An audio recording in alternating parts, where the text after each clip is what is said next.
Welcome to the Nick and Matt Show. Bringing the player interviews you want to hear and the hot topics you want to discuss. Streaming live on the Foundation Podcast YouTube channel, here's Nick and Matt.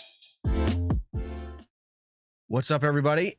Episode 70. That's right. We've made it to 70, the big 70, if that's a thing, but 70, Nick. It's been a long time coming, 70. How do you feel? Yeah, I'm trying to think. If we take 70 weeks of them, we average about 2 hours per episode. I mean, that's a lot of hours about talking disc golf and, getting into fun arguments and having on a ton of great guests. So for 70 episodes, it has been a blast. 70 episodes of Matt Graham interrupting Nick Carl. Yes, that's how it is. Yeah. Some people are like, how? That's the realest thing Matt's ever said. So, Nick, I just got to get this out there. Mm-hmm. If I am really scatterbrained more than usual, it's because I just found out the well pump to my house, coming to my house, a couple feet outside of it maximum, has been pumping water all day to a broken line right outside of my foundation. So since 11 a.m. till now, so 8 hours, it's been pumping water there. So, yeah, it's right where I'm sitting. The carpet's it's kind of wet, a little slushy. Yeah. So no, that sucks. Dedication is what this is, or foolishness. Exactly. But we'll consider it a little bit of both. We'll see how the end of the night rolls in. I could be out there digging right now with lights. Take my studio lights outside, point them at the. Is there spot. A bunch of snow? No snow, and it's in the 40s today, which is nice, and it's supposed to not freeze tonight. So. Tomorrow is a personal day. I love taking personal days to go dig holes. So, Hey, you do it all the time. I was gonna say I used to take work days and go blow up and create holes, and sometimes dig them out with excavators, but not so much anymore. It's kind of nice. Oh, Nick, I was just thinking, can we get some dynamite over here, please? No, I'm kidding. My house would go up with that one. So. We could do it. I mean, I've shot pretty close to foundations before, but it's never it's not fun. Yeah, so hopefully the best case scenario here is that I'm able to dig a hole, who knows how many feet deep. I'm looking. Actually, if people can see behind me, it's somewhere in this range of the foundation where this is going to be. I think I probably got to dig 3 or 4 feet deep. So it's not crazy. Hopefully I find a pipe that's cracked and I can just repair it. It's not a well pump issue or a pressure tank, all that. I'm pretty sure because I saw water gushing outside the house. So, there's a broken pipe somewhere. Yeah, there's some issue going on. It's not normal. Yeah. Okay, so that's that. Before we get into all of our talks, let's go ahead and jump right into thanking those who are supporting our show. Everybody, the holidays came early. Ho, ho, ho, gentlemen. The holidays came early here at Manscaped, the leading men's hygiene brand. Manscaped just launched, we talked about this earlier, the new products, including their all-new Ultra Premium Body Wash. I love it. I know you do, Nick. Same. And Evan says it just smells manly, or I don't remember. But, let me get through this. The body wash and a 2-in-1 shampoo and conditioner. It's time to give yourself, or someone who needs it, the gift of a beautiful skin, hair, and balls this holiday season, as in holiday balls, I think they go on Christmas trees usually. Ornaments. Oh, ornaments. Yeah. That's what they're called. Go to manscaped.com and use code Nick and Matt. Get 20% off plus free shipping. I don't know. I would imagine it's not too late. Go over there, manscaped.com, if you need a last minute gift. It's valued well. You get the 20% off. You support the show. It's the season of giving. Nick, you still using the products? Have you used all the shampoo in 4 showers worth? It's a big bottle, but maybe you used a lot. No, so it's funny enough. I've been using the body wash a ton, but I had actually picked up some different shampoo and conditioner. So I'm using that first, and I'm savoring my Manscaped stuff to, use that when I run out of my other stuff. But I do consistently use the body wash just about every single day when I shower, and all the rest of the tools come in handy whenever I need them. Yeah, for those driving around listening or at work listening, I was just showing the cologne, I was showing the body wash, the shampoo, conditioner, and I even had,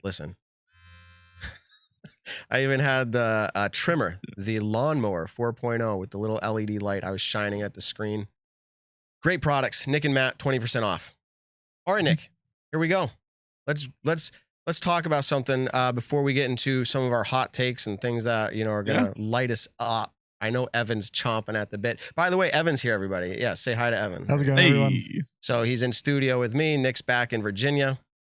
So I had I'll say a fan of the show, and I got to pull it up here, Parked Pro. And this is not to take away from StatMando.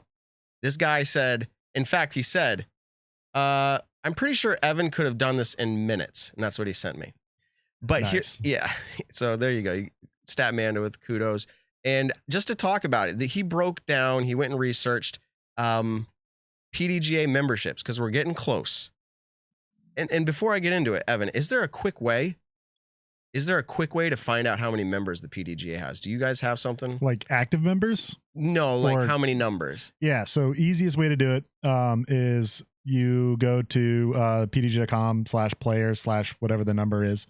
Pretty much your player page, retype in the number to whatever the highest number you think it is, and just kind of how fast you get to it. There's different ways to search it.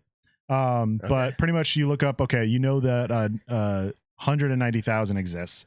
So then you maybe try like 190,500. It's that game. Does that one exist? Yeah. And so, I mean, there's different searching kind of notations. Okay. So, well, who knows right now? I'm not going to do that game unless someone wants to do it right now in the live chat. Let us know what the highest numbers you find. But it looks to me like I'm up to, or based off of what I was sent, 191,373. It might be different than that, probably is.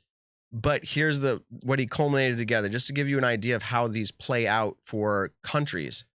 The U.S., 165,209 numbers is how I'm going to put it. Okay, at 1 point members, 165,000 active, 85,000. Now here's a number for you: female active, 6,000 in the U.S. That's actually really, that's really low. It's growing. Yeah, that kind of surprises me. 6,000, 6,090, Nick, active FPO. Yeah, definitely. It surprised me just a little bit, but at the same time, I do know the sport is continuously growing. That number, I'm sure, is going to grow at a slightly consistent pace. But I figured it'd be about the 10,000 mark. Yeah, so 79,000. Yeah, never mind. I'm getting off track here. But 85,000 active. Yeah, 79,000 approximately are men or MPO, or not MPO, but yeah. They don't differentiate that, actually. When you come to think of it, the PDGA doesn't separate men and women. Well, yeah, it does. But like there's no division no, there are. I'm really rambling now. Like MPO is not a men's division. Is there an actual men's division for any division? What about youth? Is that still mixed? Youth is still mixed. Okay. Yeah. That would be the only possibility I could think of. Yeah. Yeah, I think everything else. I mean, female could play it's not in any. Mixed. Oh yeah, it is mixed, but it's so ingrained in us that it's not. But okay. Yeah, because it is, for people who don't know, the MPO does not stand for male pro open like FPO stands for female pro open. It stands for mixed pro open. So female players can play in the mixed pro open division, but they can also play in MA1, MA2, MA3, so on and so forth. Why do they got to do it like that to us? They go FPO, ha ha ha, it's female pro open, let's go in. Yeah. Well, obviously, if you're, genuinely looking for an answer in a sense, a majority of times if you go to a tournament, there is more males in it and then females. And so in certain divisions, I've seen very talented amateur females play in talented AM fields for the mixed side. And they've done well. I know Paige and Juliana have both played in MPO tournaments. Could we call it NFPO? How about that? NFPO, not female pro. Okay, let me get on with this. We stalled a little bit here. Finland has 7,514. So there's more members in Finland than there are FPO players in the United States. That's good. I would have this would have been a fun stat or fiction. Just thinking of stat or fiction, Evan. Yeah. Okay, Canada has, Nick, take a stab at it. How many PDGA members? Finland has 7,000. How many does Canada have? Members, all-time numbers, not even active. All-time, let's say 4,946. Whoa, so you're just about 5,000 is what you're saying? Yeah. 5,364. Does that surprise you at all, Evan? 5,364 members all-time, 2,000 less than Finland. Like Canada, I don't know. Yeah, I mean, I think I would put my guess would be USA, Finland, and then I'd even be surprised that Canada's above Sweden. Maybe, I don't know. Well, you're seeing the list now. Here it is. Sweden. Oh wait, what number am I reading here? Yeah, members. Okay, there's a population number here. That's interesting. Population 10,099,000 of Sweden, and 5,000 of them were members or at some point. Active. Let's look at active. Let's start going to active here. Active Sweden 3,806. Norway. Always talking about Norway, right, Nick? Mm-hmm. So there's 5,421,000 people that they know of in Norway. Members, all-time numbers that were issued to Norway, 2,924. That's a sharp decline. Kind of Finland, Canada, and Sweden all kind of close, and then almost drops 50% to get to Norway. But what's interesting, I agree, that is interesting. What else I just recognized? There's active. Okay, so the total numbers ever issued was 2,924. Active is 2,213. Large percentage active, 75% of their ever numbers are Well, yeah, active. if you look a couple of rows lower, they did percent active, and Sweden actually has a higher percent active, being 76.12. Yeah, StatMando in the house, seeing the things I'm not. Yeah, reading numbers. There's so many numbers. It's only numbers on a spreadsheet. Yeah. Okay. Yeah, they actually, so they're the highest. Let's see. They're the highest of active. Really close is Denmark, which look at that number. I'm just going to jump over to Denmark. 1,250 members all time, 944 active. So the other ones, so these are the only ones there are. Denmark, France. How do you say that? Czechia? So that's Czech Republic, but probably their native way of saying it. Okay. Native way. I was going to say that sounds.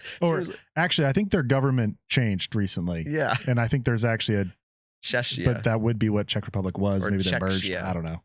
Estonia. And yeah, Germany, Norway, Sweden, Canada, Finland, US. So those are the countries that have members and some of their numbers there. Thank you to Parked Pro. We do not share everything we're sent, but I thought that was at least worth talking about. The numbers are getting that was a good one. All right. My head's still thinking about the water that was flowing outside. Let's do this. Ready? Matt Bell. Who did he sign with? Did you guys see? Thought Space Athletics. What do you know about Thought Space Athletics? I know potentially it's based out of Maine. Yeah. And I think their plastic is produced by MVP. Axiom plastic, I think, is generally what they use for their line of discs. Other than that, I don't really know too much about them. So I'm going to end it on that. See, Evan might know. Well, I've heard that MVP makes their disc, but I wouldn't call it Axiom plastic. Axiom is still overmold under Okay, MVP. I didn't. Yeah, that I don't know all that. I didn't know if it was like MVP, Axiom, or Streamline. I know they all kind of. I don't know. Yeah, Streamline isn't overmold, but the plastic feels kind of similar. Their plastic definitely feels different than MVP. So I don't know how MVP exactly makes it, if they combine things or whatnot. But I have a couple of their discs. I actually really like them. But I think it's awesome that a company from Maine to this lovely 6 states in New England is starting to get into the game, sponsoring some people, has some discs. So a cool thing about them, though, is what I've heard is every single run of discs has its own artwork. They're known as an artwork company, but when they make a run, it's all the same stamp. So they'll reproduce the same mold. So like their mid is called the Pathfinder. The first run Pathfinders will all be a specific set of artwork, and then that artwork is done and retired. When they do their second run of Pathfinders, they'll have a new design of artwork. So then you know exactly what run you're going for. It's not just a basic stamp that's used for dozens of runs. Like if you like Their a disc, artwork is awesome. You know what artwork to get. And I think that's really cool. Plus their artwork is cool. Yeah. They got some great designers up there, or single designer. I don't know how many people there. How long until Nissan comes in and says, yeah, you got to change the name of that disc. No more Pathfinder for you. Right. Well, that happened to Paul a few times. What about the Escape from DD? Is Ford going to come after them? Oh yeah, Ford. I don't know. Ford's too big. Or the Kong. They come after Paul. Paul was big enough. The Kong had to get nixed. All right. Man, my brain's still flying around. So yeah, Thought Space Athletics. Thought Space, from what I had known about them, and honestly, I didn't do much research, and they're in my neck of the woods, was like, yeah, an art company that puts art on disc. That was like my main takeaway, and their art is fantastic. No, Simon's done some things with them. In fact, doesn't Simon and Eagle both have Thought Space Athletic like jerseys? Yeah, I think they have jerseys with them now. Yeah, so that's cool. So and yeah, I now heard they he got just some did a pretty collab. cool ideas coming out. Yeah, and Simon just did a collab for the beer release up there at Mass Landing in Maine. That's going to be on his vlog. I know he's advertised it December 18th, so coming right around the corner. I do want to shout out Simon really quick. His Vlogmas is going incredible. I've watched pretty much just about every episode of them. His most recent one, though, was a distance competition versus a good buddy of ours here in Massachusetts. Well, up there in Massachusetts, I should say. Nick Economos, who I would argue is one of the furthest throwers for someone who consistently hasn't played disc golf in a very long time. And he's finally getting back into the groove of things. He was, potentially going to be a pro baseball player, now getting more back into the sport. And so I'm super excited to see his growth with everything. But it was really, really cool watching. Don't spoil. Yeah, I'm just going to say two people who throw really far, because as someone who does not throw really far, it's like, dang, how do I do that? Actually, Nick, let's spoil it, because here's the deal. I don't want to spoil it. I don't want to fully spoil it. I want to ask this, Matt. Really quick. Yeah. Did you attempt to throw one? No, I actually was gonna, but they were like, "Why waste our time?" Like, so no, I mean, just even off camera. No, I kind of thought about it, kind of wanted to. I didn't have my disc with me. I could have thrown there. Long story short, and we were filming. It was kind of cold out. Long story short, cold. I was like, I know what's gonna happen. I've done it so many times. I'm gonna throw it as hard as I can. I'm gonna get 380 or something. Like, yeah, but that's it. But that's like what so many people want to see, though, is that funniness of like, you take an Olympic athlete, like, if I go running against Usain Bolt right now, we all know what's gonna happen. Yeah, we all know I'm probably gonna tear a hamstring and not even make it 100 feet. But it's really, really cool to see the average Joe go up against, a pro athlete. And I don't know. So let me just say this. Let me just say this, because I was there filming. Someone already commented it out there. This will be coming out tonight. It came out earlier. I don't want to totally blow. I'll just say this: drive all your traffic over there to that video. It's pretty cool. Simon attempts to throw and beat this local distance thrower, if you will, really good. Was drafted by the Pittsburgh Pirates at one point. Isn't doing that anymore, but like is able to throw really far. And Simon wanted to put that to rest. Like, who's the furthest throw in Massachusetts? Go check it out. I filmed it. I didn't catch the full flight because it was too far for his camera for me to like follow it. But I did have a drone up in the air, and we were able to do a nice flight tracker on there. And Simon says something along the lines of like, that might be number one, his hardest throw he's done in 2 years, like as in fastest throw. Mm-hmm. I think it was like 79 miles an hour. 79. Yeah. And he threw it extremely far, and the flight tracker shows it beautifully. He's really excited and pumped. I'm trying to think if there's anything else behind the scenes that stands out to me there. Oh, someone commented earlier today, and this is really unique. So how do I say this? Okay, I'll say it this way. The timestamp on YouTube when he starts the throw that is so far is the exact number for how far he threw. That is a stat. That's wild. Oh, that's it's cool. wild. So if you know how far he threw, the Illuminati is real. I edited the video together for him with his oversight. He was sitting right where Evan's sitting right now, and I'm sitting where I'm sitting right now, and we edited together yesterday. But someone commented it today. They're like, he throws this far at this minute marker, and I'm like, so I go check it out at that minute marker, and I'm like, are you kidding me? The distance he throws is at the start of his throw. That is like, what are the chances of something like that happening? Like astronomical. That's wild. Because we didn't try. Like, that's what I mean. Like, that's easy to do it if you try, but accidental. What I find just kind of more ironic is they do this farthest throwing competition at maybe the shortest course in New England. If people don't know, that's a middle school's like track and field and like kind of sports area, and you can see a few baskets on the video, I believe. Like I think a few of the holes are like 110 feet, one has trees and that's it. So what we did is we actually filmed after, and I don't want to give it all away, another segment on that layout. Okay. I I don't want to give away what the challenge is, but it was a challenge on a short layout. So with 3 individuals. So not me again. I was filming. It's funny to say, though, it's kind of giving it away, but they made so many attempts on these baskets.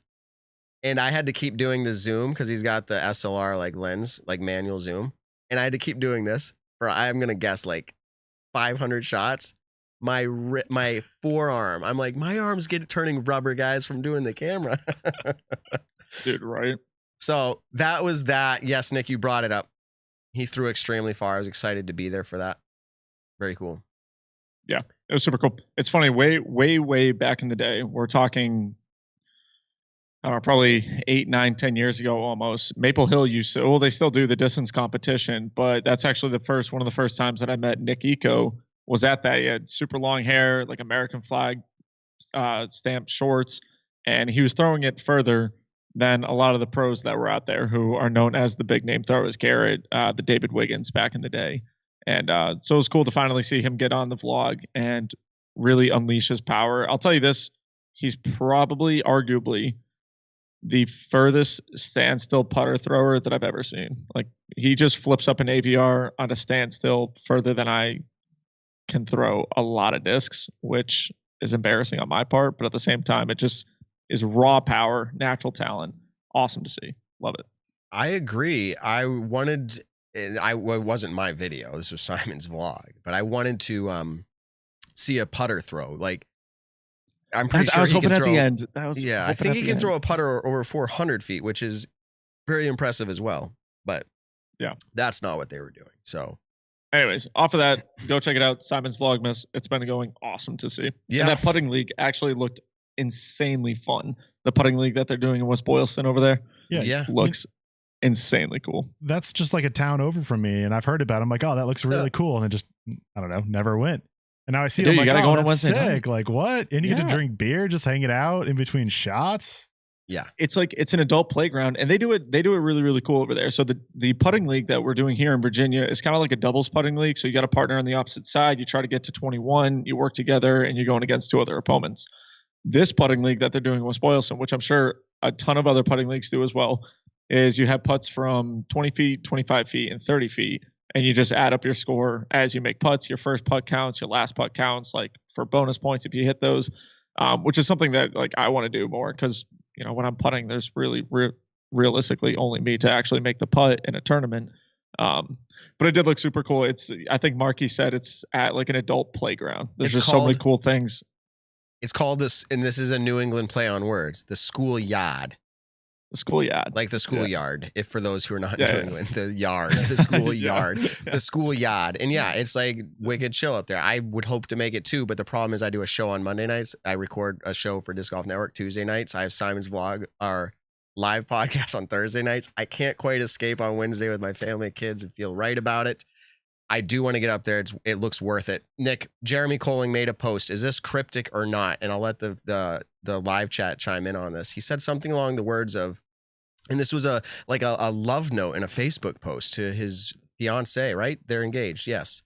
And he said, "I love you infinitely, my dear." Is that cryptic of like infinite discs? Because it was it was wordy, almost like he was saying thanks to like sponsors and stuff. And then he's like, "I love you infinitely, my dear." And I'm like, is he like feeding something out there? What's he doing? What do you think, Nick? Like, is he going to move? I don't know. I feel like he's done so, like decently well with Innova. He's got great finishes. He's got the Thunderbird, which I know sells pretty crazy. I know a lot of people that throw his Thunderbirds. So, I mean, to be honest, a few years ago, we were saying, would Paul really ever leave Innova? So I guess if someone offers you the right thing, there's a potential. I haven't heard any rumors about that, any speculation on it. So I can't. Most of the other things we've talked about, I've heard a pretty decent amount on. You just have to be like wise with your words. But I'm embellishing this, Nick. I'm embellishing it. He says 3 years! ! My partner, my support, my sanity.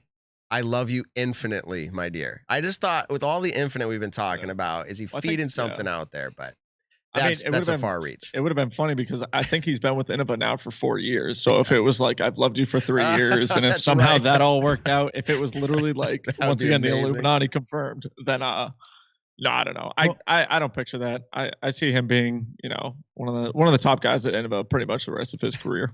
He was also a known P2 putter, and with the discontinued P2s from Innova, Alpacas is kind of taking the place. So I don't know. I actually don't know what he putts with now. I've always heard he putts with P2s. So That's a good point. Actually, he probably, to be honest, I mean, just because they're discontinued, he probably still has a pretty nice. I feel like I recently saw him post saying, "Does anyone have these P2s? I'd love to buy some off of you." So, I mean, I think for the most part, he still putts with the OG P2s. I don't think, what was it, like the Frenzy or something like that, or the Freak, whatever it was called. But yeah, I don't think he putts with those ones. I just think he putts with an old run of P2s. And it's funny with the old Discmania stuff, they were so heavily focused on like first run, second run, third run stuff that like, if you want to get a good PD, you got to get the first or the second run or the 11th run. And it's like, oh my gosh, I don't know. I can't keep up with it. I just get a disc, and if it feels good, I try to throw it. So he's not leaving is kind of our conclusion, but who knows? That was just me far reach, just looking for things to talk about. That'd be hilarious, though. If he does leave, Matt, then you need to be the Twitter person in the world who's like, all right, this person's leaving. Yeah. What's his name? Schefter in NFL or something? I don't know. Yeah, like an Adam Schefter. Yeah. Knows all the things and feeds it out there. Maybe that's what I'll do. I can be that guy. So here's my take, and you can take it or leave it is how I'll put it. But we've already done our talk on Ricky, but I just got this feeling, kind of like the feeling I had when I guessed that Calvin wouldn't win anything the rest of the year or at all. Now, he won the Vintage, which was a Silver Series. We've already talked about that. And he tied. So I was pretty close. This one, I would like to think I'm going to be pretty close on too. You guys take it or leave it. I think Ricky is going to announce a $1 million deal, if not multi-million, but I'm going to say $1 million deal of some sort this year, and it will be public.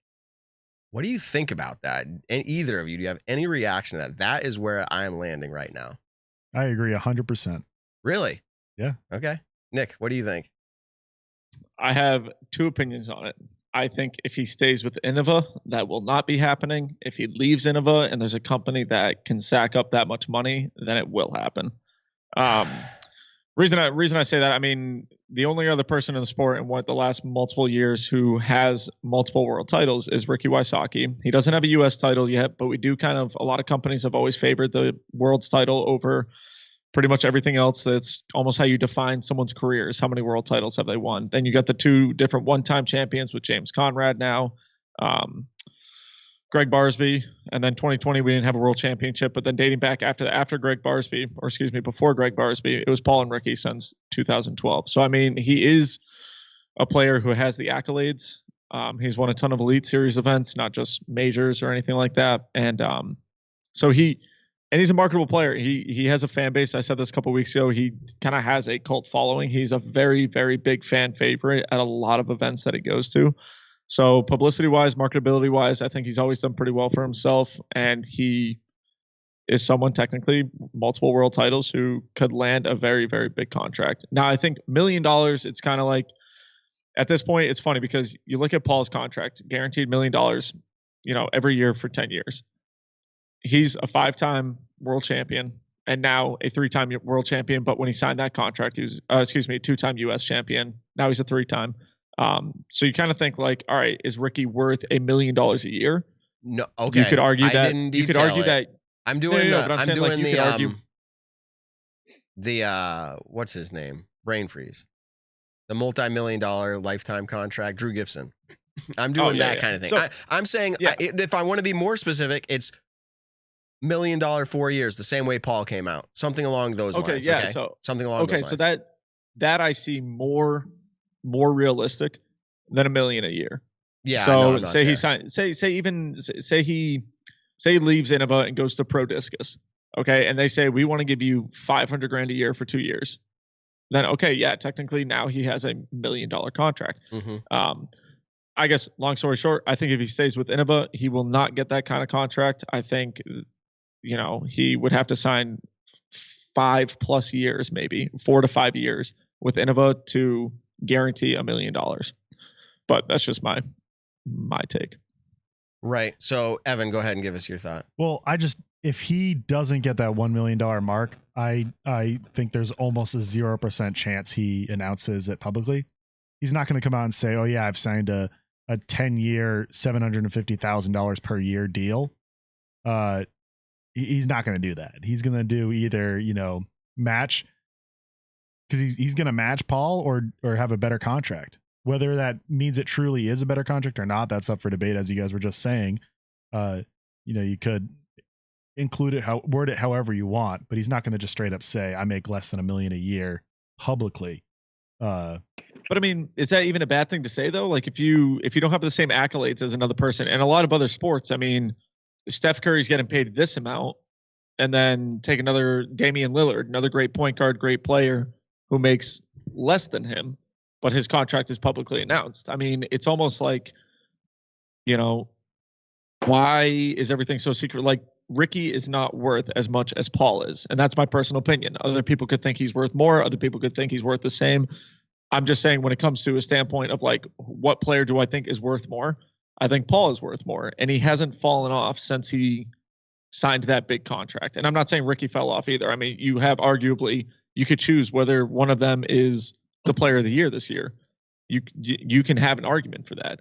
But at the same time, I mean, for Ricky, if he was to come out and say, "Yeah, I just signed a 10-year deal and I'm making $800,000 a year guaranteed," I think that would be an incredible deal for him. And I think that's nothing to be ashamed. I mean, you got 3 less world titles and you have 3 less U.S. titles. Well, and Nick, people in the chat are saying this, but my point is, when I say $1 million, I mean like culmination of years. So if he's making $750 or $800 a year, that's still, if he does that for 1 year or two or whatever it is, 1.5 years, that's $1 million. Yeah. And that's how Paul came out first. He had the first $1 million contract, if you will. I think something's going to happen for Ricky. That's all my take was. Great conversation surrounding it. And we don't need to rehash out that whole thing, like who's leaving. Someone's like, well, if Jeremy Colling's not leaving, who's leaving? Is it going to be Chris Dickerson? Would it be Eagle? We went through that last episode, so go listen to that. We actually hash out the top 10 players in each division, who would be most likely to leave and who probably is leaving, mainly because they're undervalued according to their performance. And they're starting to see this money fly around, and they think it's time for them to get some of that. So that's the conversation there. However, we brought on a special guest tonight. We've got him lined up in the green room, and I'd like to bring him in. His name is Scott Stokely, everybody. He has never been on the show before, and we're excited to have him on. Let's check his audio out. How are you doing, Scott? I'm doing good. How is my audio? Perfect. It's actually perfect. Yes. It works. Technology is great when it works. So welcome to the show. We're really happy to have you on. I've been following you for years. I've been playing about 15 years. However, I'm just going to say it, and it might hurt your feelings. You haven't. I'm old. You haven't been purely relevant to this generation. I say this, I mean like millennial and the new generation of disc golfers. In fact, a lot of our audience might have no clue who you are. So tell us a little bit. First, go out there, everybody, and buy the book, Scott Stokely. I believe it's called Growing Up Disc Golf, something like that, right? It is. Okay. And now tell us a little bit. Give us the condensed version of like, how long you've been playing, what have you done, and maybe what are some of your proudest achievements? Let the people know who you are. Sure. So I've been playing forever, basically. I played my first round of disc golf on the world's first disc golf course when it was the only course in the entire world. So I started at ground zero. I was the first full-time member of the world's first disc golf, first-time full-time junior member of the world's first disc golf club.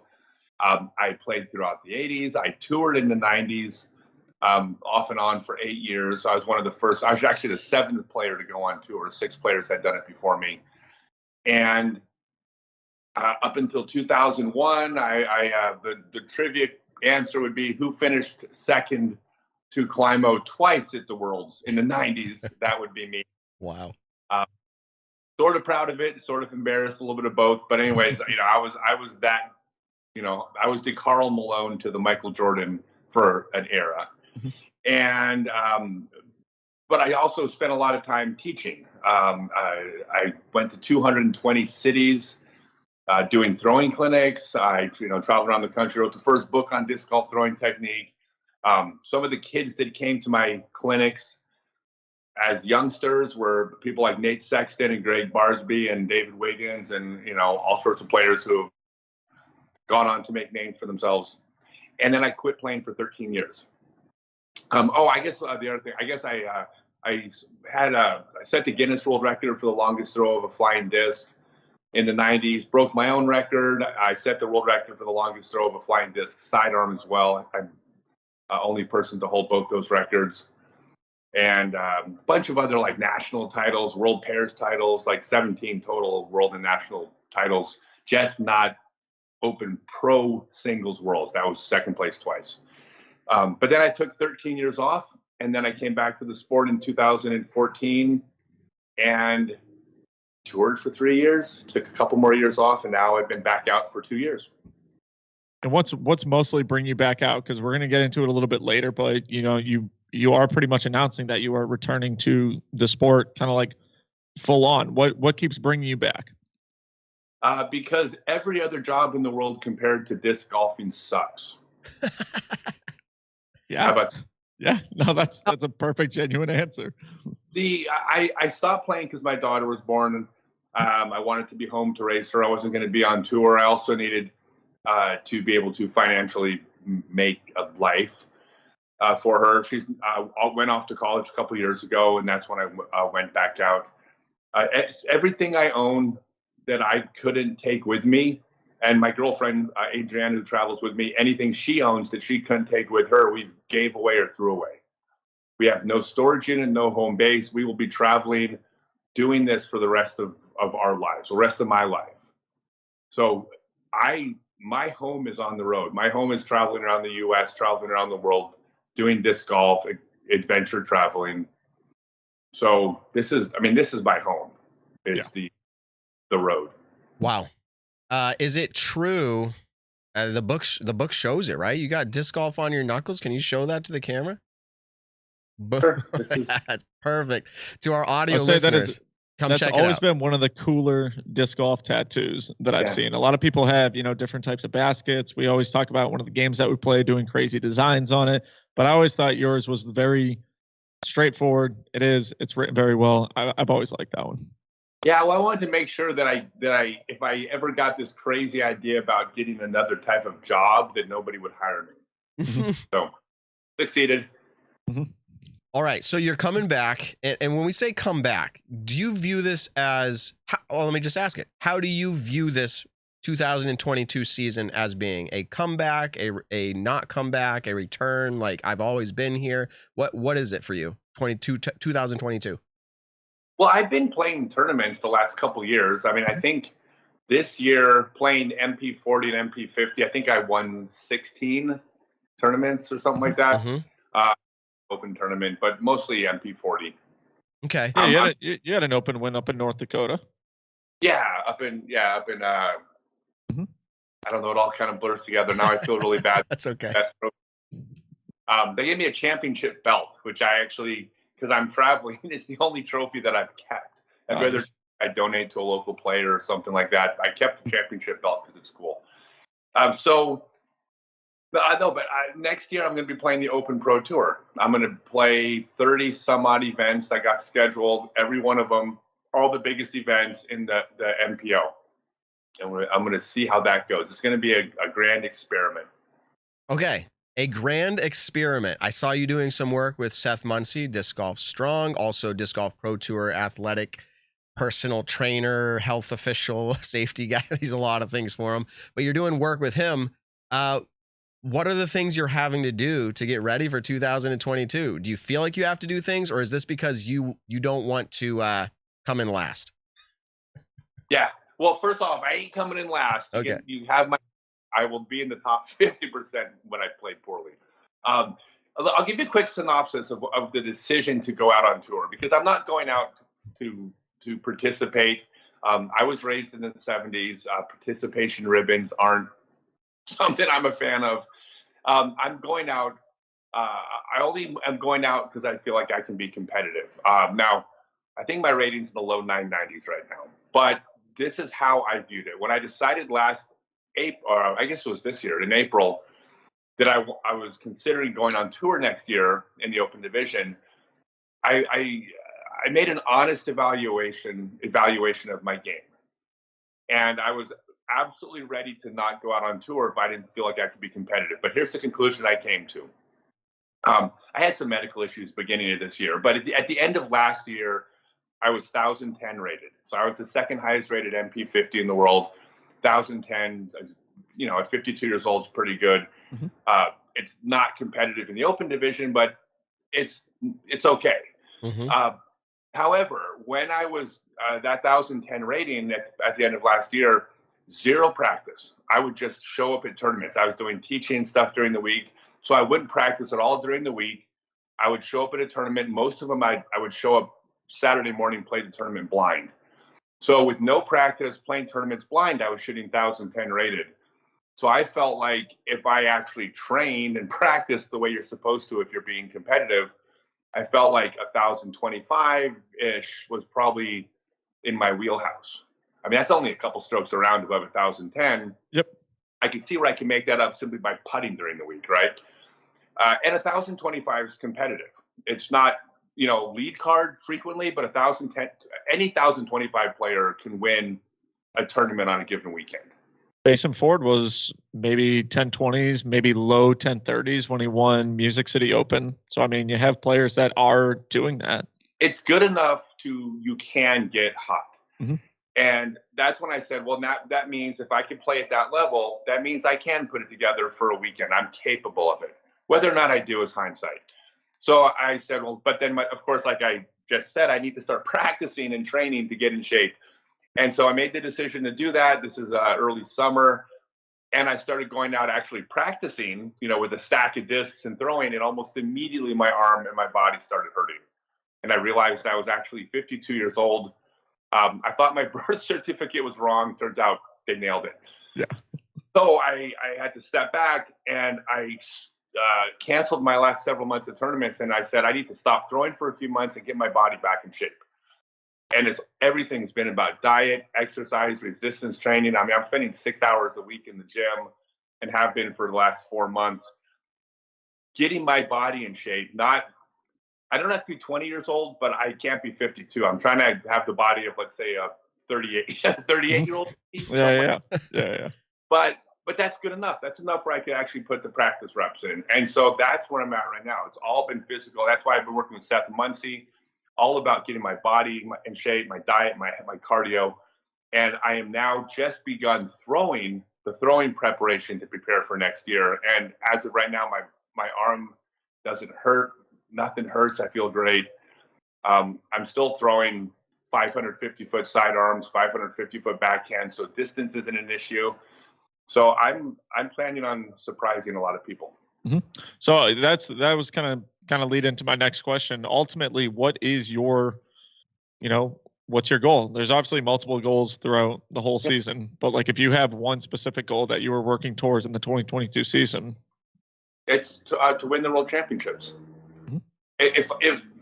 If I'm not playing to win the World Championships, I shouldn't be out there using up a spot from someone that is. Mm-hmm. Even if that spot was taken by a 970 player, if their dream is to try to win the World Championships, they should have that spot, not me. I'm not out there to participate. Every weekend, my goal, number one, first and foremost, is to win.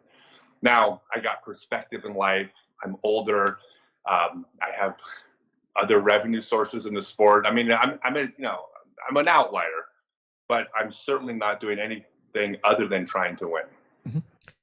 Awesome. And have you heard, I don't know how in tune you are with watching the news, but JK, Juliana Korver, just won the award of Disc Golf Pro Tour Rookie of the Year.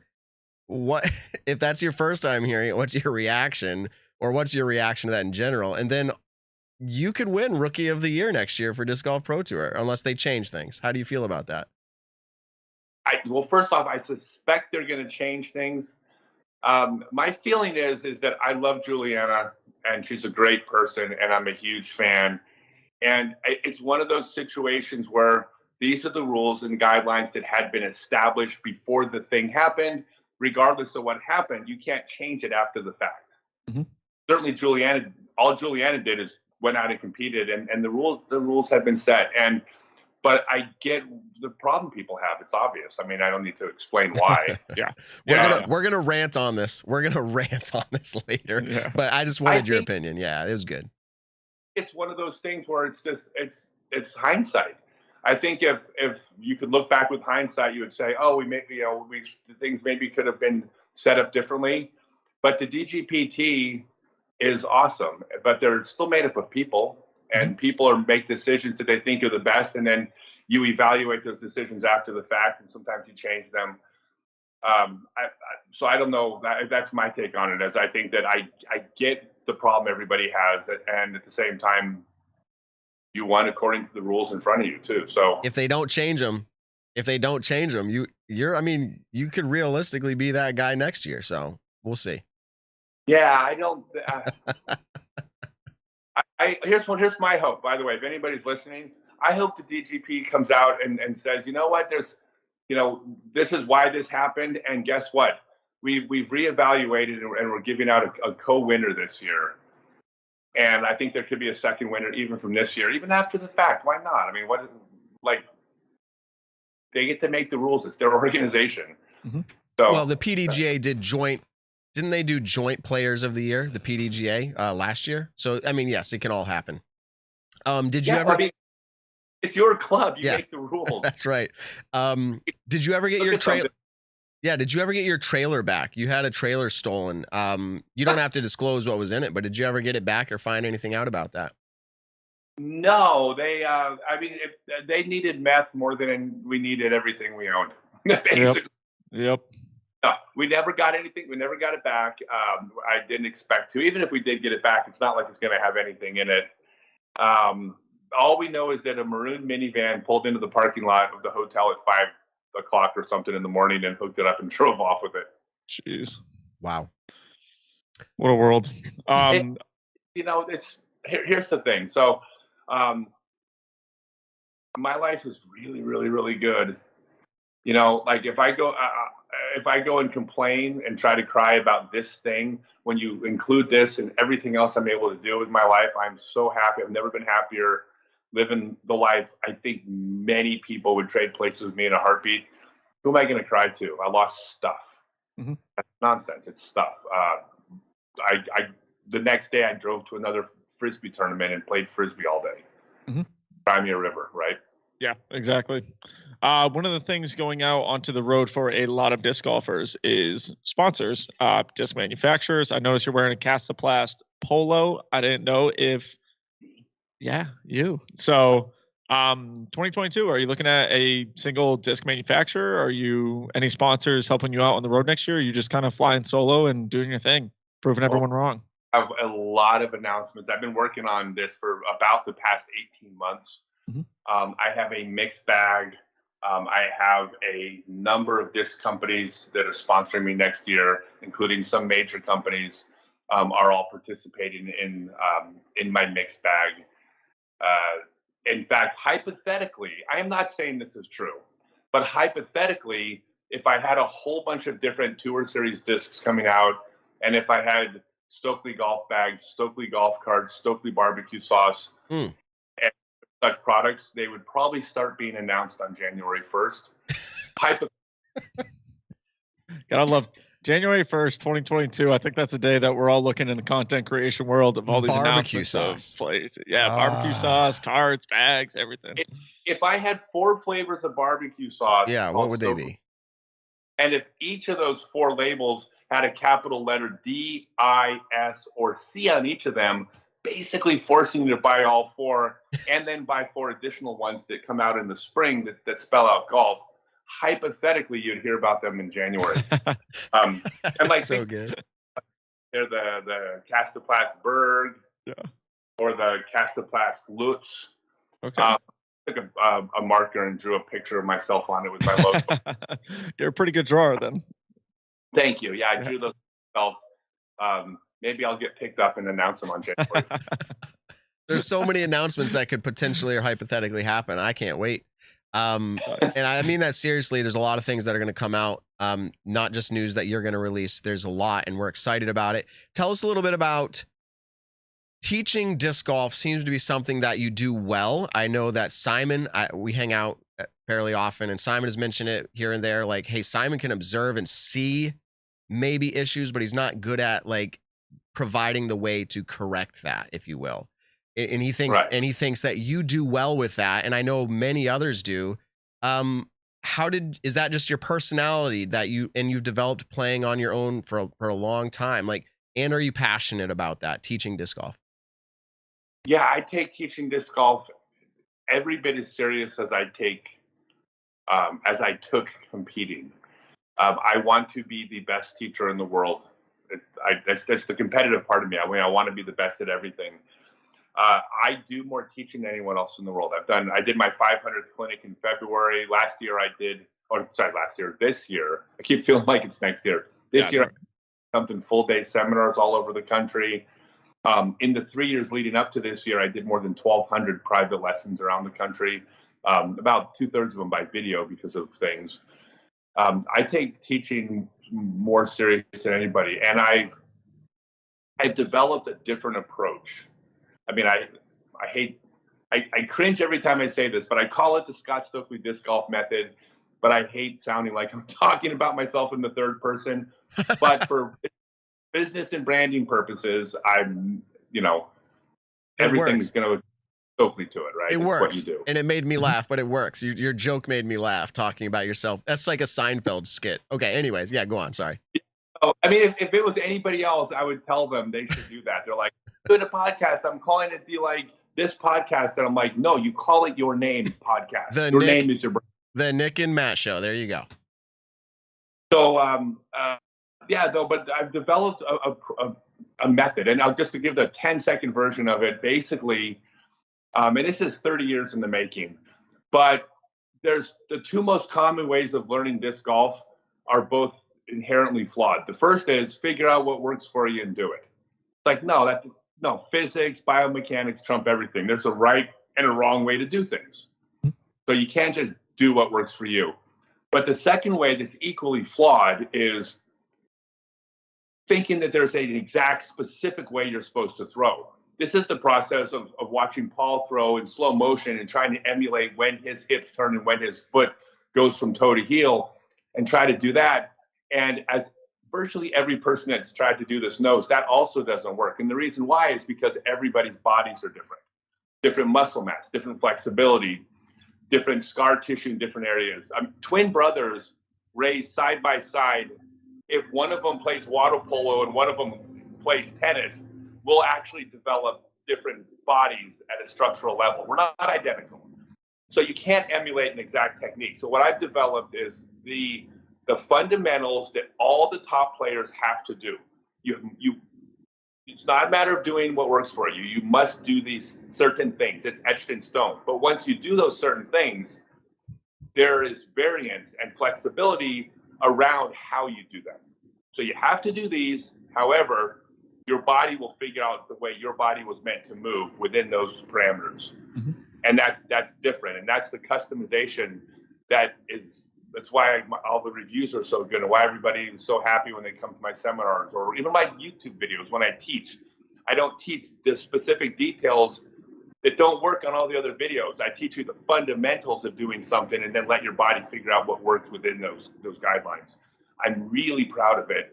But I'm proud of it because it's virtually 100% the people I work with go, oh my God, now I can throw far. Now I have a sidearm. Mm-hmm. Mm. Nick, it sounds like you need to sign up. I know, right? It's funny because, I've taught my fair share of lessons this year, and that is one big thing that I say. I'm like, you have to do these specific things to make your throw work. I was like, you can try to emulate what Paul does, but if you're 6'3" and Paul's 5'10", your body is not going to react the same way that Paul's body reacts when it comes to your throwing styles. And I don't have all the perfect answers when I teach a clinic. I tell people, I'm like, look, don't ask me for improvements on distance. I can teach you how to throw decently accurate and with a good forehand, and I'm a pretty decent putter.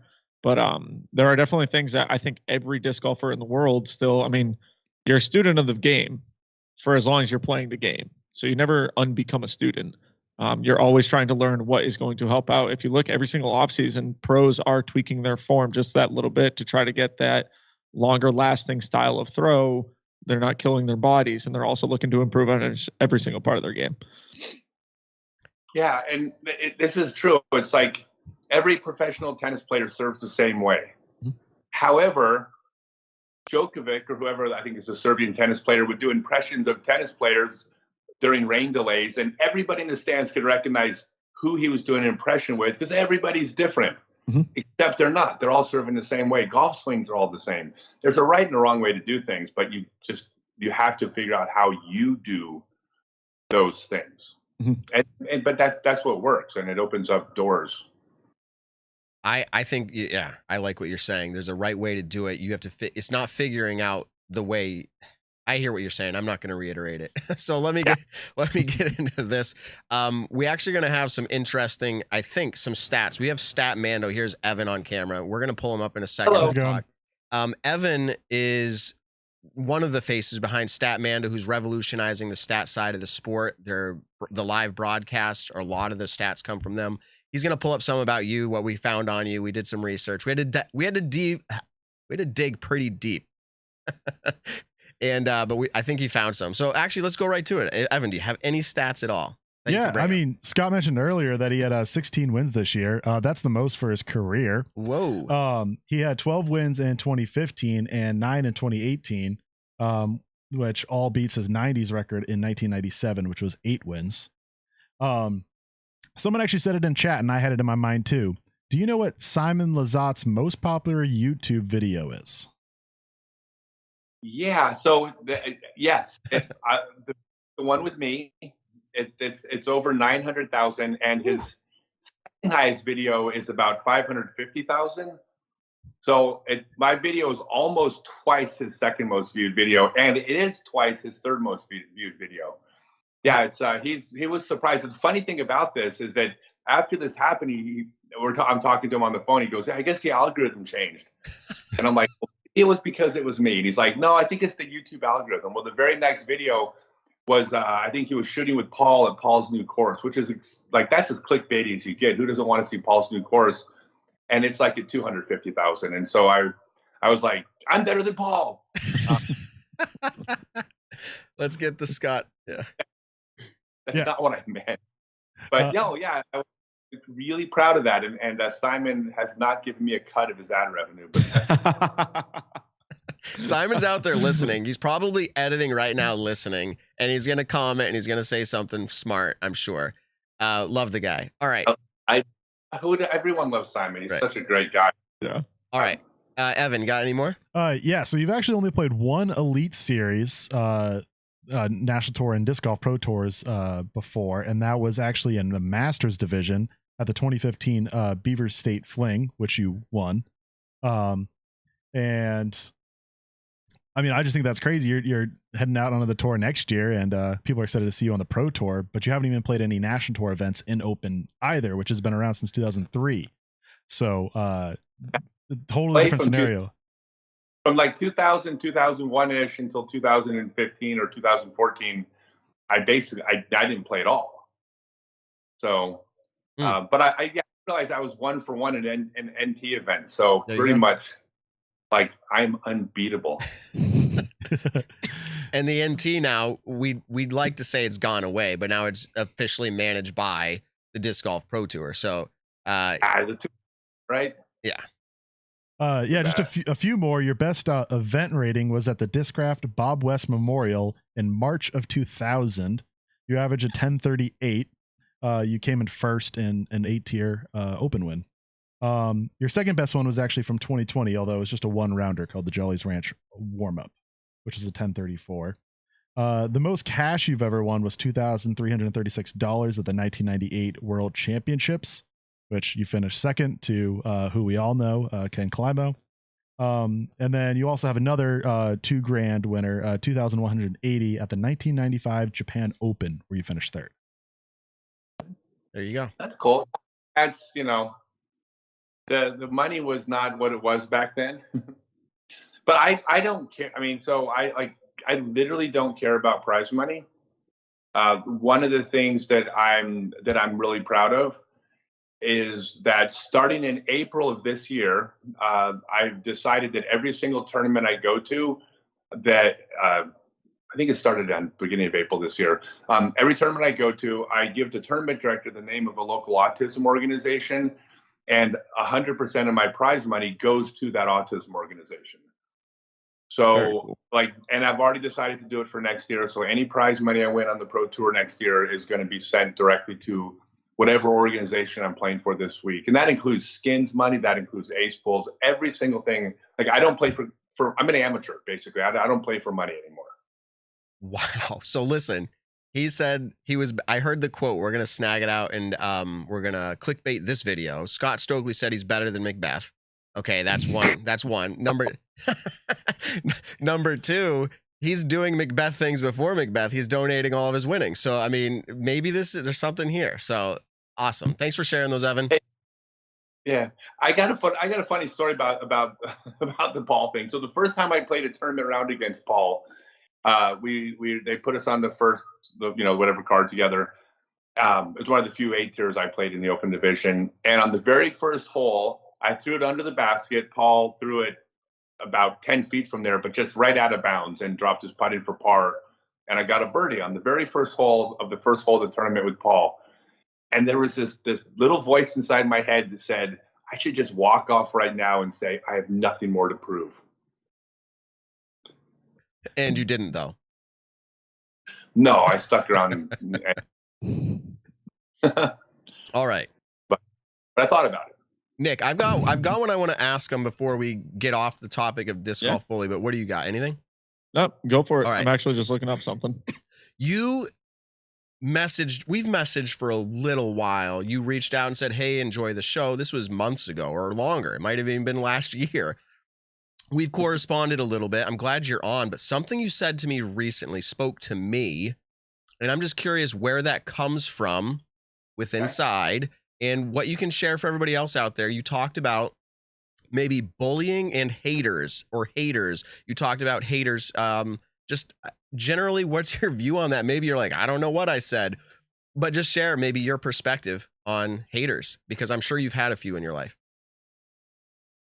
Yeah, I have. I'm not really getting that at all anymore. Not really. But when I came back to the sport in 2014, and I decided I needed to become relevant in some way. But at this point, I'm 45 years old and I hadn't played in 13 years. And so I didn't feel like I could be competitive at the highest level as a player. So what do? So I decided, well, how can I be interesting and controversial? Now, controversial doesn't mean I wasn't doing any bad things to anybody. I don't act like an ass on the course, but I was being outrageous and wild and polarizing. And with that came haters. It also came a lot of attention. I built my brand. It was business. I had to go into it knowing that there are going to be people that don't like me, because I can't go out there and be polarizing and then be shocked that people have an opinion of me that isn't favorable. I can't go, oh, well, if they knew me, they would like me. No, of course not. They get a public persona. They're on the other team. That's the way it works. So part of being about the haters is just understanding, like, before you get into something, knowing what you're getting into. If you're going to take a political stance, don't take a political stance and then be shocked that there's people that don't like you. It comes with the territory, right? Mm-hmm. And so that was on purpose. And one of the things I think that I want people the disc golfers to know is that if you're a professional athlete, you automatically have haters, because there are people rooting for the other team. Like, the mere fact that you're playing against their guy or their girl makes some people just not like you. I don't know. I've never heard a bad word about Peyton Manning, but when he went into Foxborough, he got booed. Yeah. That's just the way it works. You're a public figure. And welcome to Massachusetts too. No. Yeah, it's one of those things you just have to accept going into it. Also the understanding is that the haters are the ones that are they go a little personal, maybe more than just being fans of your of the competition. It's just recognizing where they're coming from, and that they're probably not in the happiest place in their life. and to feel, I feel empathy for them as opposed to being angry back at them. Like, if you're trying to knock me down for what I'm doing, you know, like that, why? There's no reason for it. So if you're trying to do that, I kind of feel bad for you instead of letting it bother me. So it's just one of these things you learn when you get older. I mean, I didn't, you know, when I was 20, I would have handled it differently. When I was 30, I had a different perspective, and now I'm elderly. And now it's like, it's okay. No, it really does come with the territory, though. And not even being a professional athlete, but just someone in the content creation world. Matt and I and Evan doing this podcast right now, you know, people will dislike us for something that we said because it hurts the feelings of some person that they like. Or like, you know, if I read comments on a YouTube video they're like, you know, oh, Nick is so annoying. And I'm like, what am I doing? I'm literally playing disc golf with a mitten on. Like, I don't know. There's going to be someone that's like that. Realistically, for every single person, people hate Paul, people hate Ricky, but people love Paul and people love Ricky. So I mean, that's how you handle it. You're on YouTube and you're putting out videos, or you're doing a podcast. You are a public figure, and with being a public figure, that comes with the package. You also get rewards for being a public figure, because you also get people saying, "I watch your show and I like you." These are total strangers telling you how much they like you. You can't get that without being a public figure either, right? Exactly. So you have to come with it. I mean, I hate to say it comes down to sticks and stones, but it kind of does. And I, you know, it's taken me a little while to you know, like, I'm not all high and mighty. You know, I've heard things that didn't make me feel good before, but it's been a while. Not so much anymore. So, hey, like you said, it is super rewarding to hear that one person say, like, "Hey, man, I love, like, you know, listening to your show." We had people, you know, post that on Spotify we were their #1 listened to podcast, and that just completely cancels out any noise of, like, you know, "Oh, I hate that podcast," or "Those guys are so annoying," or whatever. And so it's comical, but it literally just comes with being somewhat of a public figure. So I'll tell you real quick, and if I bump into you guys on the road, this is one of the things that didn't get stolen from our trailer because it was in our hotel room. The one of the things, about the only thing I took with me other than clothing, my golf bag, you know, a couple laptops, was a book that I printed out and had bound. And what that book is I've done 281 events for kids and adults with special needs. You know, mostly autism, but it's special needs. It's something that's important to me. And I took about a 6-month period. This is like 4 or 5 years ago, because I was quote unquote controversial or something like that. And I was trying to deal with people's mixed opinions about me. But I took about 6 months worth of letters. Well, they're emails now, but effectively letters from people in the autism community, parents. And I printed 300 letters from parents of kids with special needs. And I'll show up to them if I come to town. I bound them and put them in a book. And the reason I took that book with me, with very few other things, is, excuse me, is that I have 300 parents that say, "I really appreciate what you did for my kid."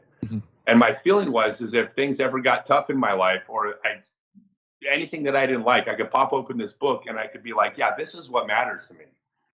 Like, and then someone said they don't like me because I, you know, said some political thing or something like that. Well, I could get, you know, whatever what you think. I care what the parents think far more than I care about you, stranger, in my YouTube comment. Exactly. And so, yeah, so that's, you know, that's my, like, not safety blanket, my Linus blanket. Yeah, exactly. No, I'd love to see it if we run into each other. It'd be awesome. Yeah, I literally bound up 300 pages, you know, for that. That's awesome. Inspiration coming from all different places. You did share, I found the message. I'm not going to read it. It was a private message to us, but it says, there's a YouTube video where you actually do an hour-long video about haters, you said. So please check it out. I don't know if that's available out there still. Yeah. On my YouTube channel, check it out, about haters. I sat on top of, by the way, it's mostly funny stories. Great. Most of it is because I was starting by telling the stories why anybody might have these opinions of me, because I was intentionally trying to be ridiculous. I come from like a pro wrestling background. And I basically said, if this is the pro wrestling philosophy, is if people love you or they hate you, they'll buy tickets to your show. If they're indifferent to you, you're invisible, you're undercard. So I never did anything bad to anybody, but I said, I'm going to go be as outrageous as possible, and I'm going to make people either like me or not, but they're going to notice me.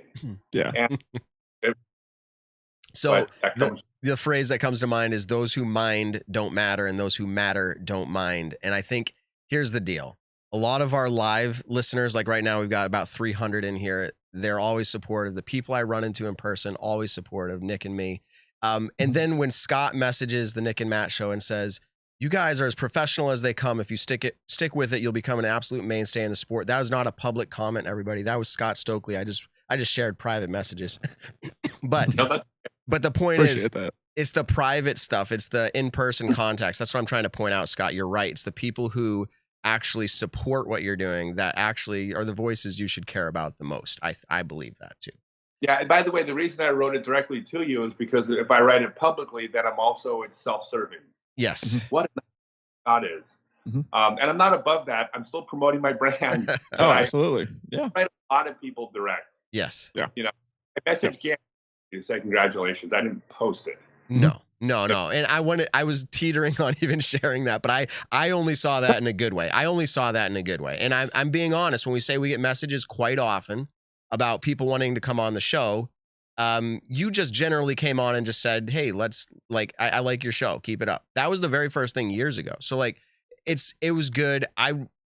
People want to come on the show for all different reasons. We're trying to, filter out what we can and can't do. But moving on from that, really cool stuff that you're doing. We're excited to see you come back. Are you willing to stick around for just a little bit here? We play a game. It's very simple. It's called Stat. Yes. Okay, Stat or Fiction, where Evan from StatMando gives us we'll say a quote unquote stat, and maybe it is, maybe it isn't. We have to decide that, and each of us will take turns doing that. So let's go ahead and all right, let's go ahead and get right into that then. Here we go.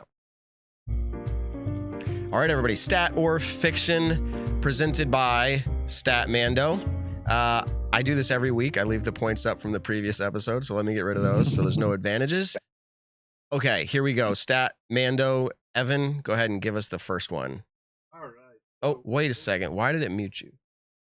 There you go. Sorry. Am I on? Yeah. All right. So we all know Gannon Buhr won the Disc Golf Pro Tour Rookie of the Year for 2021. Gannon Buhr had the best Disc Golf Pro Tour average place, total cash, average cash, and most top 10 finishes from all 2021 Disc Golf Pro Tour rookies in MPO. So that's for the 2021 Disc Golf Pro Tour Elite season. I should have specified that. Best average place, best total cash, best average cash, and most top 10 finishes from all rookies in MPO. I'm going to go first, so that way Scott has the longest to think about this. And I'm going to say that I just based off a feeling, I'm going to say it's Stat. So Nick, you're up. I mean, it's almost like I'd have to assume that's the case because he did win the, Rookie of the Year. But then why is Evan saying this? That's what I'm thinking. I know that's why I'm like, all right, is it reverse psychology? But I'll just go Stat. I mean, right. I could totally picture that. All right, Scott, you're up. So because I'm a competitor, I'm going to go Stat because then no matter what the answer is, I'm still tied. Yeah, but you could have a chance to move ahead too. All right. No, he's playing it safer right now. All right, Evan, go ahead and give it to us. All right, this is a stat. All right. I was hoping to mess you guys up because I included a lot in there. Just one of them he could have been second in and it would have made it fiction, but no. Yeah. He had 2 top 10 finishes. No one else had 2. There's a few with 1. Best average place in Disc Golf Pro Tour Elite with 21.25.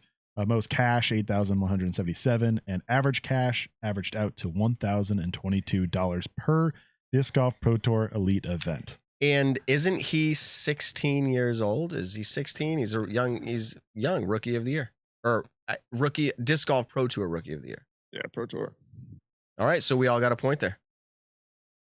All right, going into Stat or Fiction number 2. Again, doing Disc Golf Pro Tour Elite events and standard Elite events at that, so does not include the Tour Championship or match play. Paige Pierce had the largest cash gain in 2021 compared to 2020 in FPO. Oh man, this is gonna be Nick first. Nick, largest cash gain in FPO from 2020 to 2021, or you're saying ever? Right. No. Like the difference between this year and last year in the Disc Golf Pro Tour Elite Standard season. Mm-hmm. Okay. She had I'm the gonna go largest difference, the largest gain Ever. No. Fiction. Oh, just from that Of year. just this year, of just In 2021 FPO. compared to 2020 in FPO. Okay, got it. Fiction. Nick, no, you don't want to elaborate yet. I'm going to let you elaborate in a minute. Scott, what do you think? Fiction for sure. Okay. And now that I'm having a second to process this, in FPO, largest. No, yeah, I'm going fiction as well. Give it to us, Evan. This is a stat. What? Oh. She earned a lot more money this year compared to last year. Whoa. I mean, I was thinking Missy Gannon. So, yeah, Missy Gannon earned $9,000 more dollars in 2021 compared to 2020. Paige Pierce earned $17,000 more.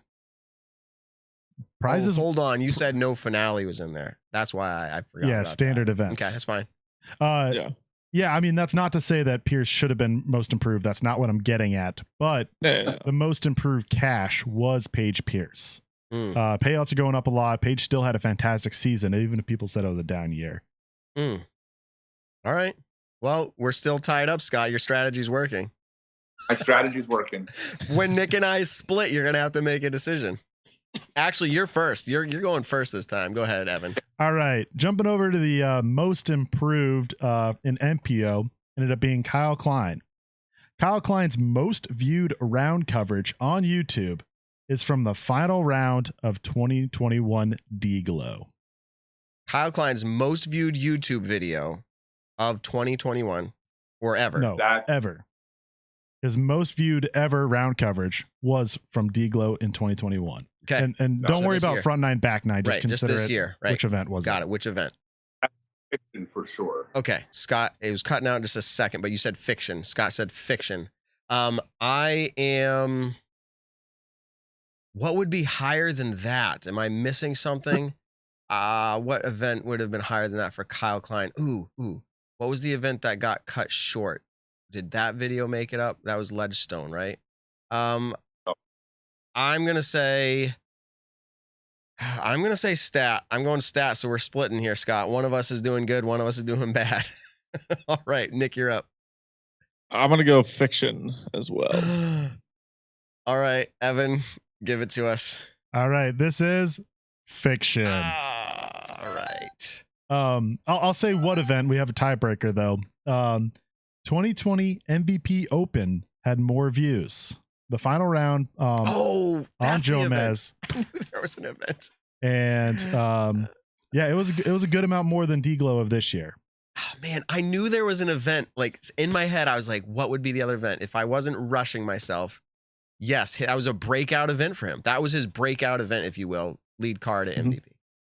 Did you have a feeling about that, Scott, or are you just generally rolling the dice? No, just the first two were facts. Gaming the system. We have had a week where it was stat. I think one time, and we've luckily, had fiction. Yeah. So what's funny enough, I actually didn't even think about MVP of 2020. I was thinking of Idlewild 21.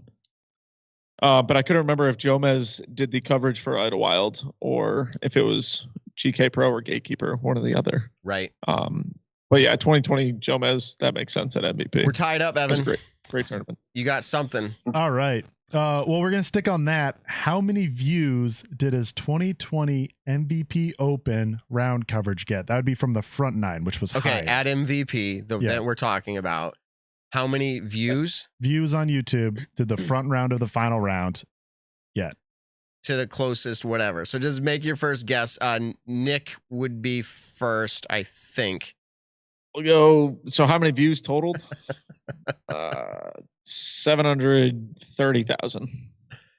Is this Price is Right style without going over? No, this is just whoever's just closest. All right, Scott. We keep it simple. But I was going to bid one. You're saying 730? Yeah. And but I'll go Price is Right backward style and say 729,000. I was just gonna say that's how, and this is how Scott's played the whole game. It's perfect. Evan, who won? All right, Scott, that was clinical. You get it. Nick, you're a little too high. It was 433,000. Okay. I mean, I figured On first, I was going to guess 700. Okay. All right. So we in the ballpark. I mean, that was very smart to do with the way you did that. If you add the two together, though, which is not how the game was works, if you add the front nine and the back nine from the final round, it is 769,000. I don't know what you actually said, Nick. I said 730. Okay. Yeah, so you were pretty close if you add them together. But close on combined.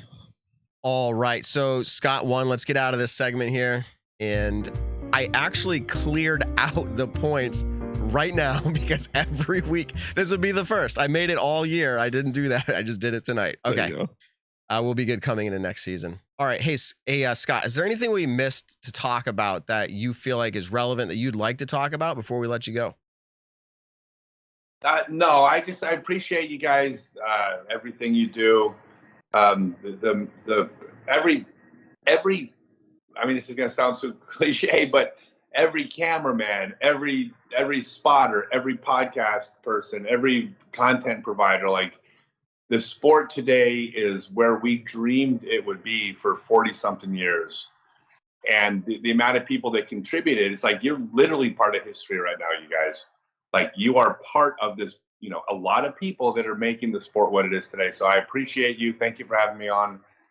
It's an honor, and look for me next year. And by the way, let's skew this right now. I'll be having plenty of tournaments where I'll be shooting above 230 for the weekend. I promise. That is not the ceiling. That's awesome. I'm going to shock myself because I plan on doing well, but I'm going to shock a lot of people. That's a promise. So looking forward to that. You guys follow me. Yeah, we definitely will. We're excited for it. We're definitely going to talk about you. If it makes sense in the storylines there, we'll bring you on. But the honor was all ours. You said the honor was yours. The honor is ours for sure. You've been around playing disc golf longer than I've been alive. Sorry to say it, but it's probably true. How many years? If we had to put a year on it, do you know? I played my first round in 1976 on a permanent disc golf course. So what is that? 50? 45 years. Okay. Yeah, I'm 36, almost 37. With break in the middle, which, by the way, I do think that's why my body's going to hold up a little bit more, because I'm older, but I do have 13 years less wear and tear than some of the older players too. I took that into consideration. But yeah, I've been around since, I played my first round in 76. Awesome. So it is a privilege to have you on. We've had some founding members, if you will, on our show over the years. This is a special one for us, and I'm counting on the views, man. That was a hard sell, like Simon's high. He texted me a little bit ago. I think either it was coincidental or he's listening to the show, but that's pretty awesome. Again, we're glad to have you on. We are going to follow you. We're going to talk about you. Only good things. All right, thank you guys. Appreciate it. All right, Thank man. you, Scott. Have Appreciate you coming on. good evening. Good night. All right, everybody. That was Scott Stokely. What an awesome interview. Let's play the game now. Plus or minus 200,000 views on this video. So minus Paul Macbeth got us after Worlds like 500,000 or more at this point, but that was good. One thing that stood out to me, and Nick, you're not here in studio, but if you look at this, I'm sitting across from Evan. And when Scott Stokely said, on a poor round, I expect to finish top 50. Evan looks at me and lifts his eyebrows, and I look at him and I lift my eyebrows, and I'm like, that's something. Like, that's a clickbait title right there. Like, on my poor, like, that's good. Nowadays, Nick, how hard do you have to play to get top 50? In all seriousness, like, I have to play. I got to think every single event. How many people average? Like, how many people were there? Hold on, let me go back into my PDG. Generally, what are your finishing? Like, just throw numbers out, like how you normally would just finish. So I did 44th at GMC, which I think there's usually 140 people on average at Pro Tour events. Okay. And that's me averaging, decently above my rating. At Worlds, I got 43rd, and that was out of 209. So I was in the top, good percentage of that. And that one I averaged, I think 10, 15, 10, 16 throughout the weekend, or maybe just a little bit more. So getting top 50%, I have to play my rating or just above it for top 50%. 40% is obviously cashing at events. So as long as I'm making cash, then, I feel like I'm playing somewhat well. Normally I'm playing currently at the moment.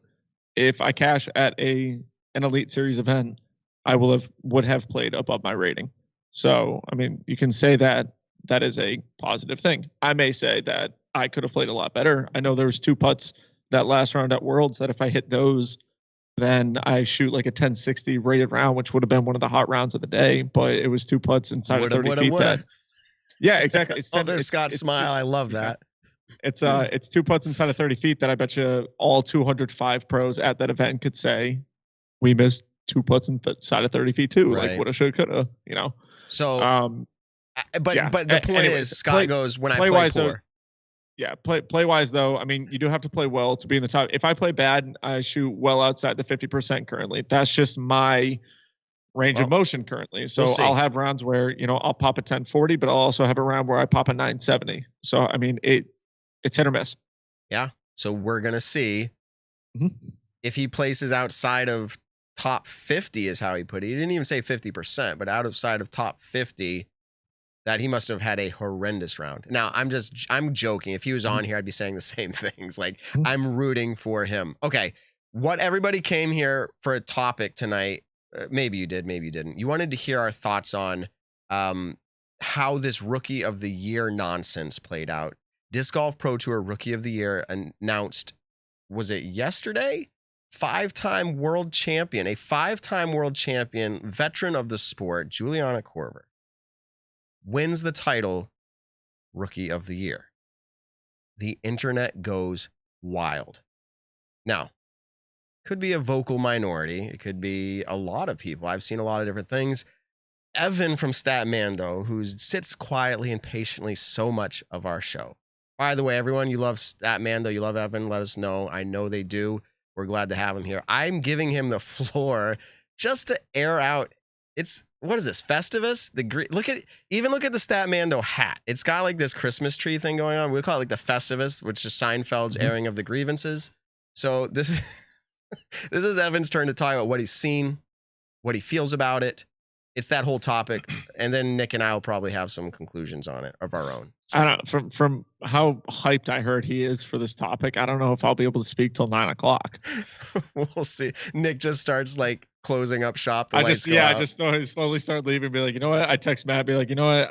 I'm gonna leave now. It's it's getting kind of late. All right.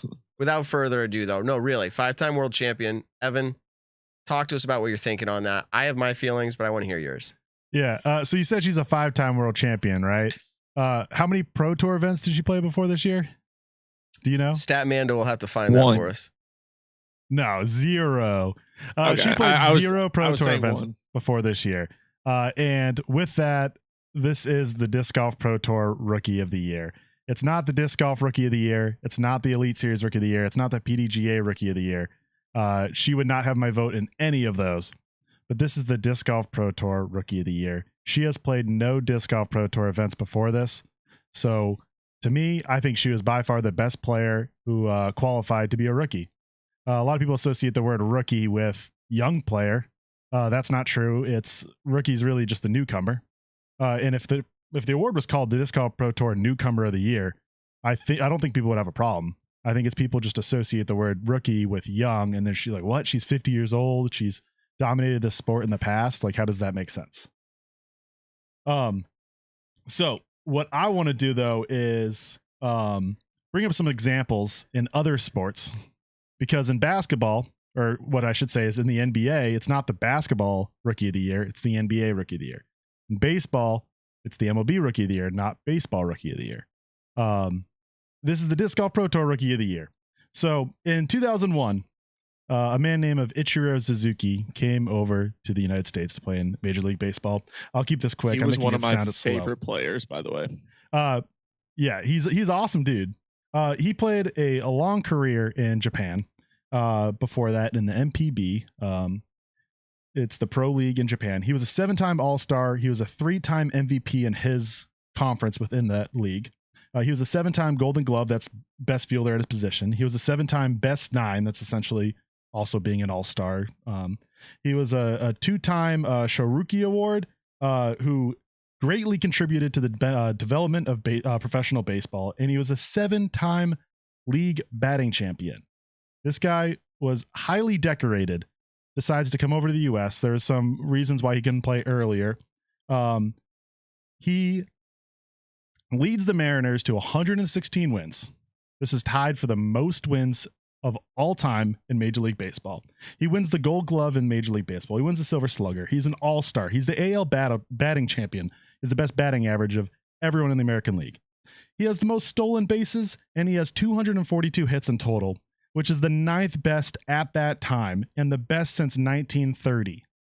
What does this dude win? The Rookie of the Year, because it was his first year in baseball. And then I'll quickly jump to Shohei Ohtani, did the same thing, 5-time Japan All-Star.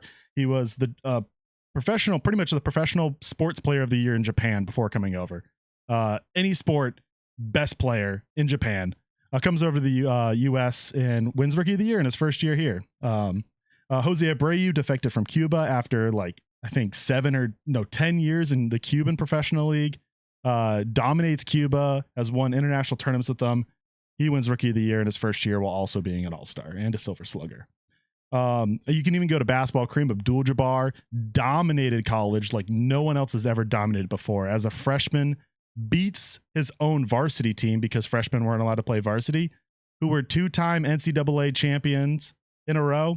He comes in and as a freshman beats them and then goes on to win in the sophomore, junior, senior year, win the national championship every year. Best college basketball player of all time, goes number 1 pick. He's still the Rookie of the Year, even though he might have been the best basketball player in the world in college. And the last one I'm going to mention is Luka Doncic.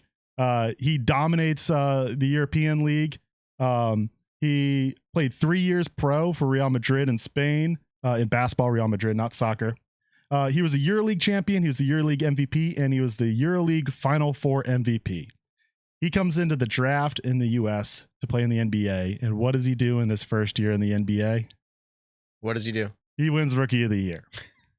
My point being is it's nothing new to the sport that someone who has dominated in other competitions within the same sport to come into a new competition and then win it.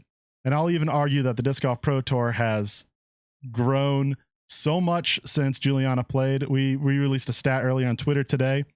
In all of her years in Elite Series events, so really just the national tour, because she didn't play any Disc Golf Pro Tour events, before 2021, do you have any unique players she beat?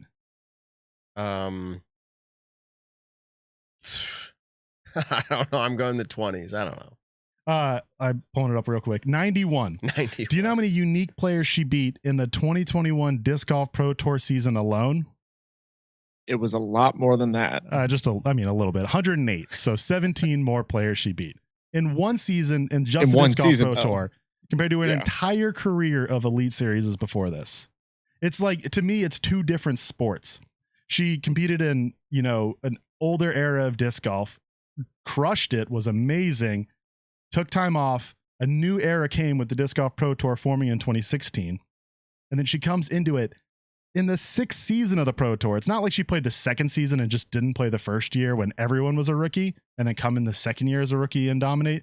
No, like she had 5 seasons go by where this league or tour has greatly developed and just become super, super professional, super high level of disc golf and wins it. And you know who she won Rookie of the Year over? That was a question I was going to have. Who would it have been? Somebody Macy. I don't know. Well, actually, I'm going to name who barely missed out on being it. I don't know. If this person did not play a Silver Series in 2020, they only played 2 Elite Series in 2020, and they played no Disc Golf Pro Tour events before that. And they had more Disc Golf Pro Tour season points this year than Juliana Korver. Owen Scoggins. I was brain freezing, but I was just going that route. Yeah, and people would have complained about that too because she doesn't seem young. But she had a crazy newcomer year to the Pro Tour season, and she just played one too many events in the season prior. But what I was going to say is Kristen Tatar. She only played 2 Disc Golf Pro Tour events before this year, and you have to play less than 3. She only played 3 events. Juliana Korver played 9. So had she toured the full year? If Kristen Tatar was here the whole season, she would have won it with a landslide, like not even close to Juliana. Juliana had a great season, nowhere close to what Kristen did in 3 events. But so to that point, would people have been as upset? I think there would have been a mix. I think people, not as I many. think they still would have been pretty upset. People would have been upset because Kristen's already really good. And when people hear Rookie of the Year, they think like someone they haven't heard of before. So that's to my question is, okay, if you're going to ban Juliana Korver or people like Juliana Korver winning the Rookie of the Year because she's won a world title in the past, what about Europeans coming over who have never tested the North American disc golf tour? Yeah. Silver Lott was a rookie. He on the stat or fiction I did, he came up a ton, really close to Gannon. I think Gannon was still clear away the Rookie of the Year, but Silver Lott was not far away. If he won, would people have been upset too? I don't know how old he is, but would people have? Like that's my thought. Is just it's a different tour, and that's all it means. Is that she didn't prove herself on this tour until this year, and she proved it really well and deserved it. People could argue for Ella Hansen, Macy Villa-Diaz. Both of those players probably could have won it too if they played more.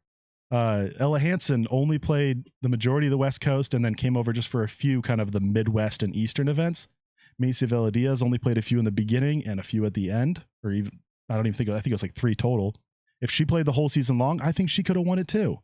So I don't think anyone else really deserved it either because they didn't play the full entire season. All right, you ready for my argument on everything you just said? Yeah, Nick. I don't actually have one because everything you just said is perfectly fair. Here's the. Ultimately, it comes down to literally the rules were written the way that they were written, and the best player and the boundaries of those rules won. Simple as that. Okay. So I agree, but this is boring. No, people aren't bored. They liked what Evan just said. In fact, there's a lot of people coming in. Evan's on fire. Wow, great points. They're loving it. People are going to love this for the rest of the week listening to that. But for sake of conversation, and that's why we're here, half the time I say stuff is to keep the conversation going. So here we go.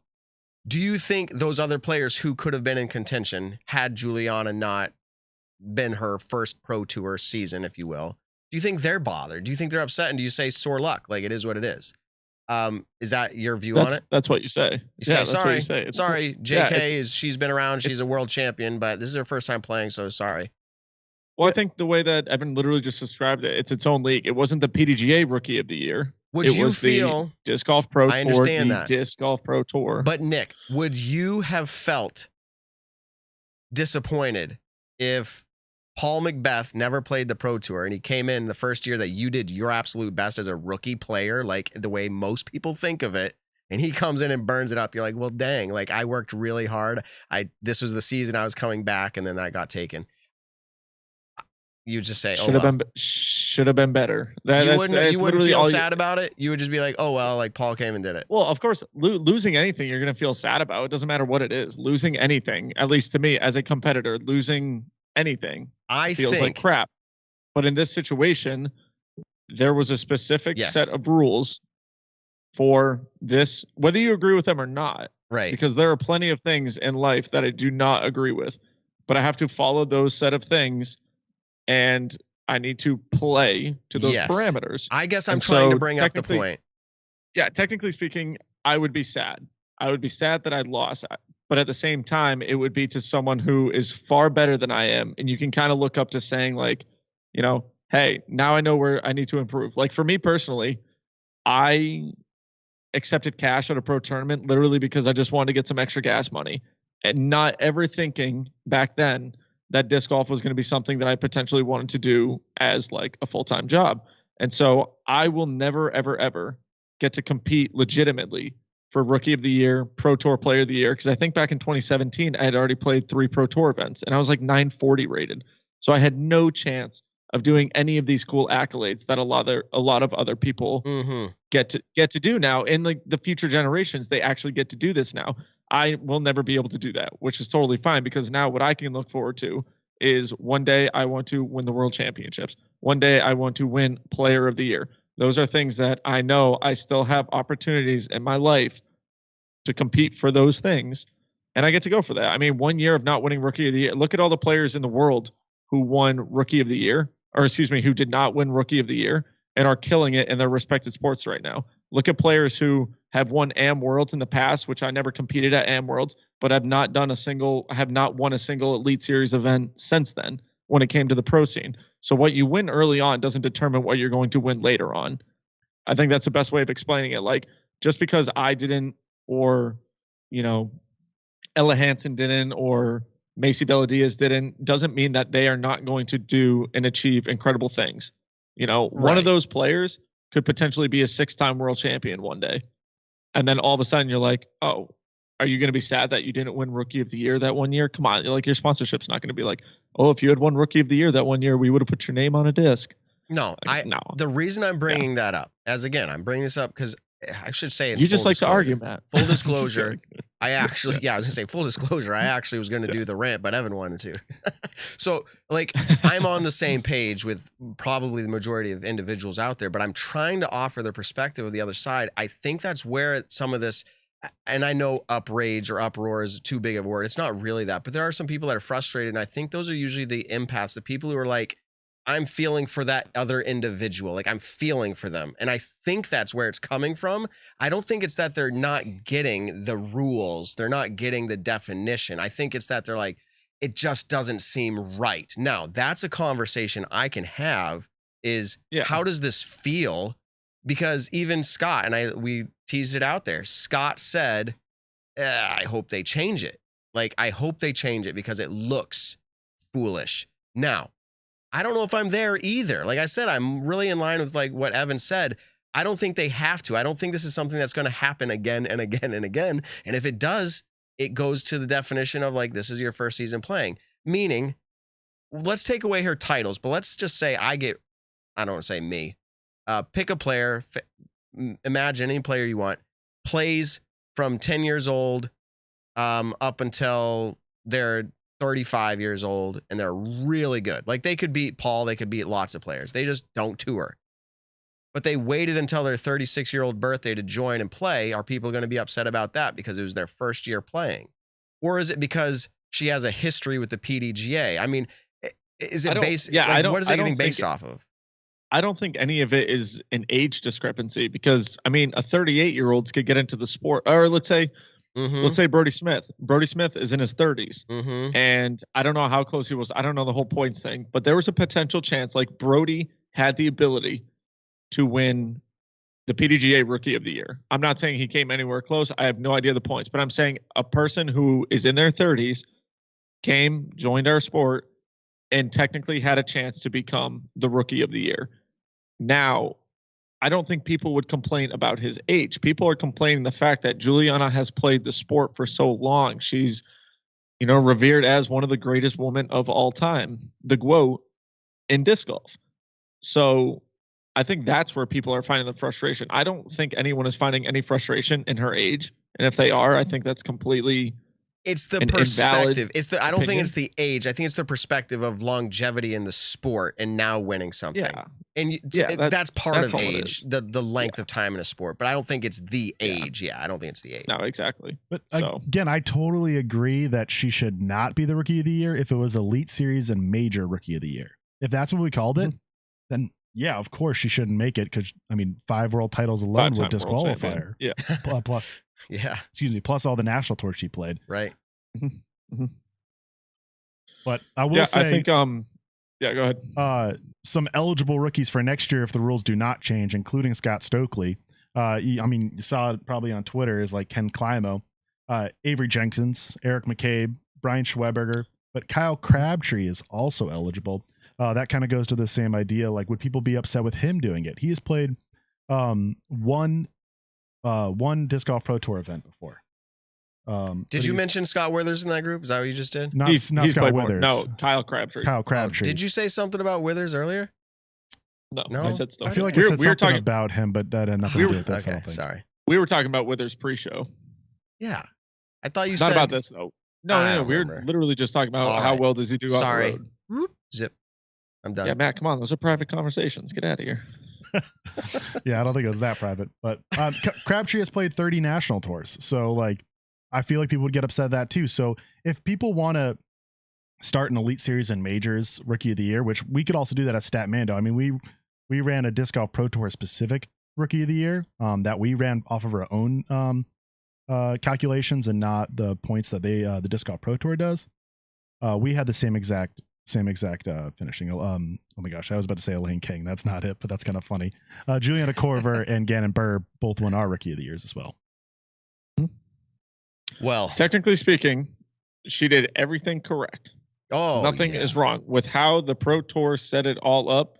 She is the winner, and there's no disputing that. You can have the opinion of whether you think I think the rules are not well done. I think when it came to that, but at the same time, take out Juliana Korver, and do we have anyone else in the sport who, on the FPO side, this was doing that right now? Yeah, this was my point earlier. I don't see this repeating, even if they change the rules. Because let's talk the MPO side really quick. Even if Ken Climo, Emac, Brian Schwebe, Kyle Crabtree, all these players say they are eligible, Avery Jenkins, if they are eligible to come out and do that next year, or let's say they did that this year, I still think Gannon takes it from them because I think Gannon is a better player than all of them. And that's just personally, I feel like stats could potentially back that up as well when it comes to how they all play nowadays relative to how Gannon plays nowadays. So Juliana Korver is probably the one person right now who could do that. Yeah. Other than that, no one else was in that same boat. Kristen didn't meet the qualifications for it. And yeah, I mean, technically it would have been though her rookie season. She could be the greatest European player ever to live, but if she's never played one of these Pro Tour events here, then the second she comes over into this league, because it's completely different than the European Tour, she's a rookie. And so it's like the rules aren't, to be honest, like the rules aren't even that bad. No. I think it's kind of a fluke situation of fluky. I think to be honest, I think it's really cool, but at the same time, I get where it looks really, really bad. It's funny because like as we talk about it more, I'm like, look, everything was done correct. I don't think it's the worst thing in the world because like let's say next year, who has the opportunity to do what great player right now has the opportunity to go and do that? Like I think Juliana was one of the few players that could actually successfully pull that off. You know what I mean? I agree. It's not going to happen again. If it does, so if it does, then the rules didn't change, which is fine in my opinion, because I don't think they need to. One other item of perspective is that the Pro Tour made this before they were aligned to, not that it's a big difference, but like, this was like the Pro Tour's way of being like, hey, we're something different. We're set apart. We are not the NT. Like, we are the Disc Golf Pro Tour, and you can win Rookie of the Year on the Disc Golf Pro Tour. Like, they are now aligned as the league of the PDGA or the tour of the PDGA, but that wasn't the case. And so because of that, they wanted to separate themselves. They wanted to give out their own awards. And the reality is you're going to have lots of people who played PDGA events but never played Disc Golf Pro Tours. In fact, if they're giving away this award, this is an interesting thought. And Evan, I don't know if there's any way to find this out. If they're giving away this award in the first year of the Pro Tour, which did they? In 2017? Well, 16 was the first year. Did they give away this award that year? Like, probably not, but there would have been somebody who's been playing for a long time. Who would that have been, you know? Yeah, I mean, it would have been probably whoever was the first seed at that tour championship. Exactly. So it would have been weird then. And then again, Paul Macbeth, probably. Yeah, my point to why, like, I don't think it's bad is because in 2017, if Juliana Korver came out of retirement and played 2017, then it would be like, oh yeah, she's just not a rookie because she didn't compete with everyone else who was good at the time playing in 2016. So like that brings up a good point, and that was in my brain to do at some point, but didn't get to do it. But to run it back for other years and see who would be eligible and see who we would get. But I think bringing up the Elite Series is a fantastic point that the NT and the Pro Tour are now joined was their wording. Right. Is if the Pro Tour kind of takes on the history of the National Tour. And if that happens at some point, like I haven't heard anything. So as StatMando, we're considering them two different tours. But if they happen to say, hey, we're taking on the entire history of the National Tour, those are now like in retrospect considered National Tour events. I mean, you've seen it with other leagues. Like I believe the NFL cares about some like AFL rules when they merged. They're like, okay, we consider some of these records or things like that. I don't know if it's true or not, but it could be that way. So if the Pro Tour is like, hey, if you have a National Tour win or a Pro Tour win, it all counts the same. It's now just called a new Pro Tour win, or we call them Elite Series wins. If they're doing it from now on, then yeah, Juliana Korver isn't the Rookie of the Year if that was already the case. But that's not what the rules are. It's this tour. We don't have to dive into it for long, but I did want to say, I think the one that people can argue about for as much as they want, because the whole point is entirely subjective, is most improved player. Like, I would personally argue, I don't think Kyle Klein would be my first choice. He was absolutely deserving. And on the other side, Missy Gannon, I don't think she was the most improved, but still, again, absolutely deserving. Both of those had incredible years. And it's just about kind of the tier you put most improved on. Are you saying they really got the most like difference better, which we ran some stats? Brody Smith and Leah Senegini had the best average round rating improvement. But for both of those players, I wouldn't put them as most improved, because in my mind, most improved is you go from whatever to like competing, like not necessarily for the win, but like you're consistently getting top 10s. And both those players got a whole lot better, and they could get a whole lot better next year and do that. But for this year, they weren't at that point. But it's clear with how the voting process went, it's pretty much like, okay, you have to win or at least get in the hunt a bunch of times to be eligible. And so like my personal thought is like Benjamin Callaway, I thought could be it.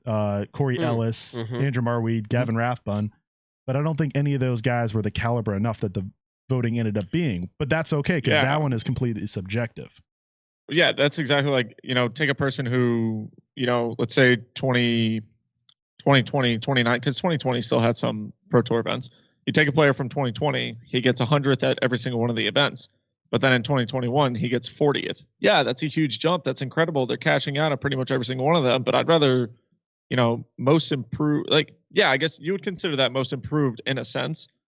But then also seeing like a top 30 guy make it into the top 10 consistently, or like what Kyle did was probably top 15 guy, take down an Elite Series win. I don't think they're counting USTGC, but you have a player who goes and, goes into a playoff at USTGC. And then Missy Gannon, who just had an all around absolutely incredible year. I mean, look at the cash difference between 2020 and 2021 for her was insane. So yeah, I think there's two different ways you can kind of look at it. It's tough. We've gone all around different sides of it. I think we've offered some good perspectives. I tried to bring the other side there. It's probably a vocal minority, but I wanted to at least give some perspective on to maybe the whys. Because I think we all agree the rules are the rules, but maybe some people didn't recognize that. Again, I think some people are being empathetic. I think there's a lot of that out there. So it happened. A lot of people are saying that there should be votes for this. Yeah, I saw that. Okay, I do like a voting committee. Yeah. I don't think any of this should be fan voted. Right. That's The reason I say that is that's complete. There's so much bias. Well, they do like Hall of Fame stuff, the baseball and all that. And I think there's voting I think decent. I think in certain areas, voting, like I would love it. If you were to give me 4 players, who do I think most improved on the year? I would need to know what is the criteria? Like, what am I looking for in their improvement? And then at the same time, like, who are those players that made it up onto that? And so then it's like, okay, now I have a specific set of things I need to look for. Now I can actually vote for that player. But then there's also a fan vote of like, who do you think is the most improved player? And I could be like, oh, well, I think Kyle Klein did okay last year, but did incredible this year. And so he would be my most improved. Or do I look at it like, who was that guy who averaged 100th the year before and now is in the 40s? Like, that's also a massive improvement just right then and there. So fan votes, great for certain things. You would have to have a voting committee. Literally people with no biasness. There's a specific set of rules you have to follow when you're looking at what is the rookie of the year or most improved player of the year, which shout out to Kyle Klein and Missy Gannon both winning that from the Pro Tour. I don't want to take anything away from them at all. That's incredible. But yeah, I just think voting's good in certain scenarios. I will say I love the fan voting for the All-Star third card. I think places like that are great. I don't want it to be a pure everyone who's there is fan voting, but they get the first card, second card, so 8 people are there objectively, and then the last 4, which 8 to 12 is so like that's so up in the air anyways that I love that being fan voting. But I agree. I think a panel of kind of journalists. I mean, a lot of sports use the Associated Press. Like that I think is awesome if there's a group of disc golf media who voted on it, who, watch all this, and it's not just who they see on Instagram the most. Not that everyone who'd be fan voting would be doing it that way, but that's kind of what Turn On do. If it was all fan voting, I wouldn't be surprised if Brody won most improved, like not anything wrong with that. Just he has a ginormous fan base. Yeah. I mean, you can also look at it. Someone actually just made a great point in the chat. I mean, Adam Hammis went from, I don't think, winning a single Elite Series in 2020 to winning a couple Elite Series in 2021. So, I mean, that right there is a massive improvement. I almost consider that more of an improvement than the player going from 100 to 40, because you're literally talking about. Yeah. Somebody commented, James Conrad, 0 worlds, 1 worlds. I mean, 0 worlds to 1 worlds. I mean, I know it's tough. There's got to be a legitimate way of doing things, and however the Pro Tour decides it is. I mean, you have to kind of go with it that year. All right, let's wrap this conversation up by finishing with this topic. It's not a topic. It's like, has JK responded to this? Has she said, thank you, I'm appreciative? Has she demonstrated embarrassment? What is her response? Does anybody know?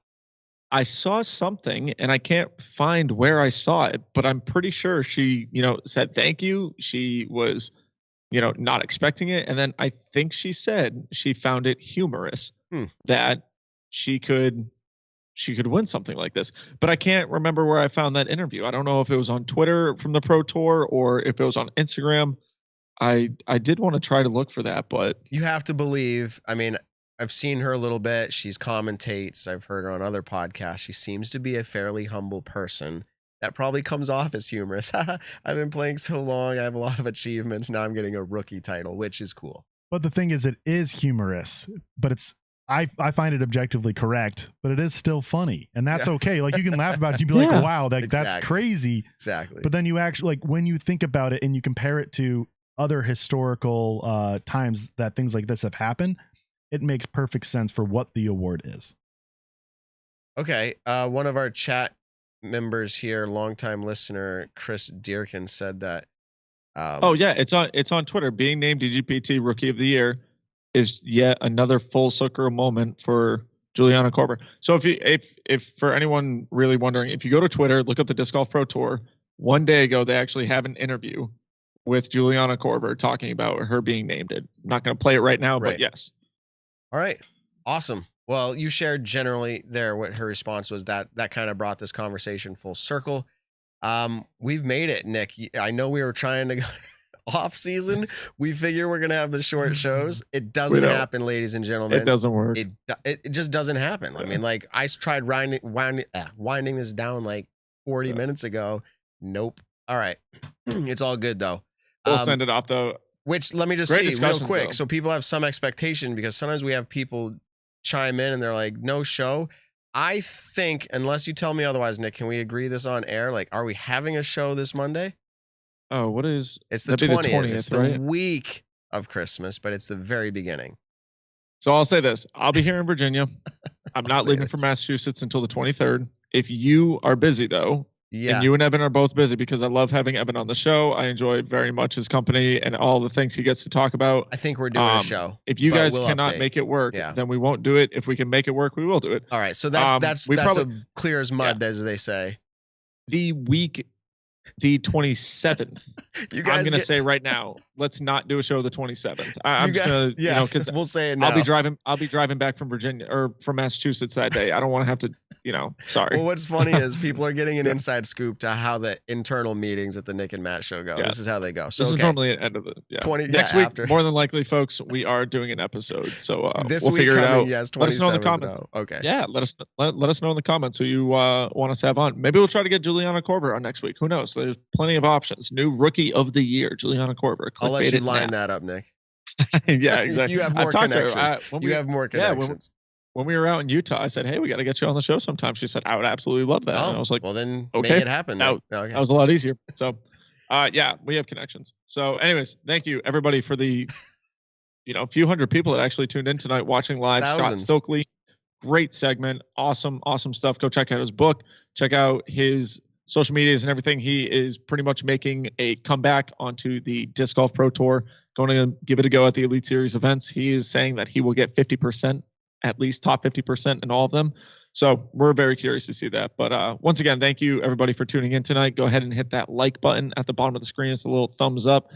Leave a comment who you want on the show next week. If you're listening to us post audio, thank you very much for downloading it. We really appreciate Manscaped and the Foundation Podcast Network for allowing us to be a part of all of this. Tell someone you love them this week. We'll catch you in the next one. That's right, everybody. Nick, you're awesome. Evan, you're awesome. Peace out. The Nick and Matt Show, a disc golf podcast designed for you, the disc golfer. Find the Nick and Matt Show on your favorite podcast platforms or stream us live exclusively on the Foundation Podcast's YouTube channel.